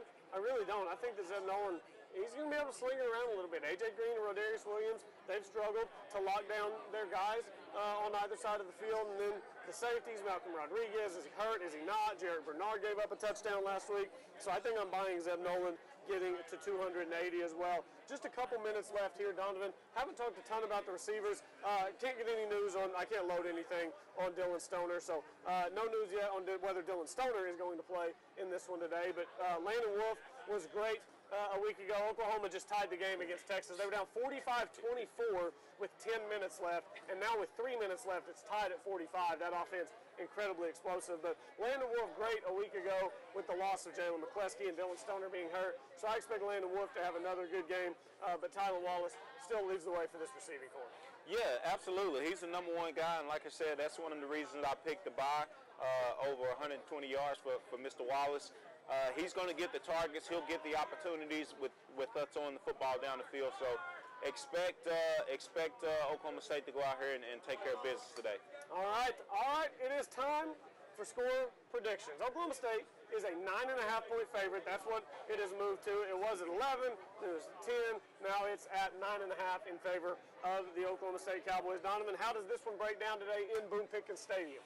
I think it's 41-28 Cowboys. I think we get out to an early lead, and Iowa State has some success throwing the football, but I don't think Montgomery gets going because of his health and because of the opportunities will be limited. But it's still going to be a very competitive football game. This will be a great game for Oklahoma State to find out who they really are. Are they that team that came out against Boise State and showed positive things from Cornelius, from that defense in the special teams game? Expect to see something big happen in the special teams game. And are we that team that came out against Texas Tech, or are we somewhere in between? I think we'll answer a lot of those questions today. Yeah, I'm going 38-37 in favor of Oklahoma State. I think it's close. I think it comes down to whoever makes a play late. Donovan Woods, Colby Powell. We're right back here at the garage for our post-game show. We're going to go keep an eye on OU Texas, see if that game goes to overtime. So come back, join us at the garage after this one gets done. This has been your Oklahoma State Franchise Pregame Show, brought to you by Seth Wadley Ford in Perry.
Cowboy fans? Thank you for joining us for another episode of the Franchise's Tailgate Tournament, brought to you by O'Colly Television.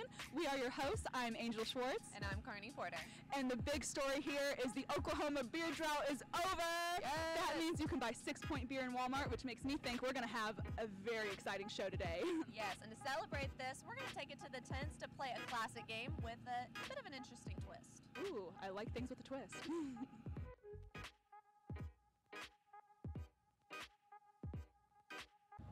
All right, guys, I'm here with some brave souls. We got Carter and we got Cole here, and they're about to play a very special game we've created called Puke Pong.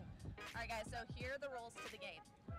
We have fine assortments of maple syrup, Italian dressing, jalapeno juice, Coca-Cola with a little bit of cherry, soy sauce, clamato, and all other types of goodies that you will possibly be drinking today. So how this works is we're going to give you 2 balls. If you make one, you make that opponent drink the cup you made the shot in. If you made 2 shots in a row, then your opponent has to then mix the beverages and drink it all together for a really happy combination. Okay? Are y'all excited? We're ready? Yeah, I'm ready. All right, guys. Let's do this. Get on thing. either side of the table and let's get started. Oh, what did we hit? Oh, that's not awful. A little something sweet to go with your beer today. Oh, a little too far. Oh, close but no cigar. Nick, can you give me a burger? Oh, what is that? Oh, we got the clam juice. Oh, and jalapeno juice. Oh dear. This might be the worst one yet. I don't know if I can watch this one. Oh, you brave soul.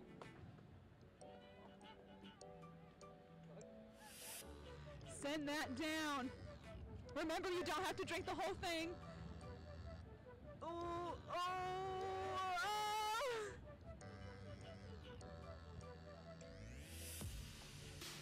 Ooh. What do we have? Cup up. Oh, tonic water. Not awful. Not awful. Got off scot-free. All right, so since it's like the halftime here, how are we feeling so far? Start tasting. You're gonna win? You think so? You're feeling confident? Yeah. Okay. We're just making short shots.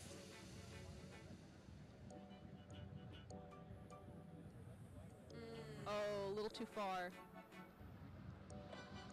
Oh, what did we hit? Oh. I believe that is jalapeno juice that he landed in.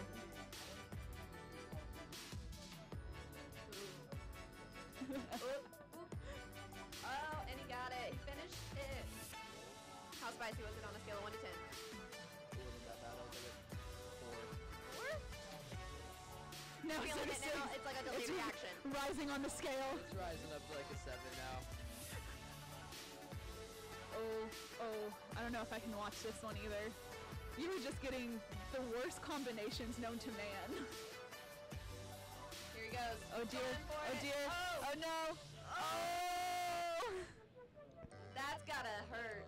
About that, like what it tastes like. It tasted terrible. The spicy soy sauce, it was just terrible. Oh! Victory is yours. And he didn't puke. Come on. Good game. Good game. Good game. How do we feel? Are we nauseated? Not anymore. That was not enjoyable. I'm not going to play it again. I'm not going to lie. Wasn't that a game you'd ever play again? No way.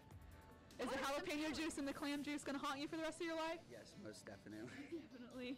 And we are here with our first champion of Puke Pong. Cole, how does it feel to be the winner of this game? Pretty good. Beat Carter. Kind of knew I was going to win.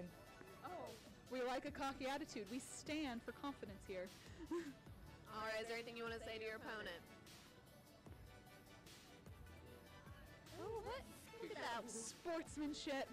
That's what we really strive to prove here. All right, guys, thank you so much for playing. Thank you for letting us play. Thanks, y'all. All right. All right. Who's next? Who's the next?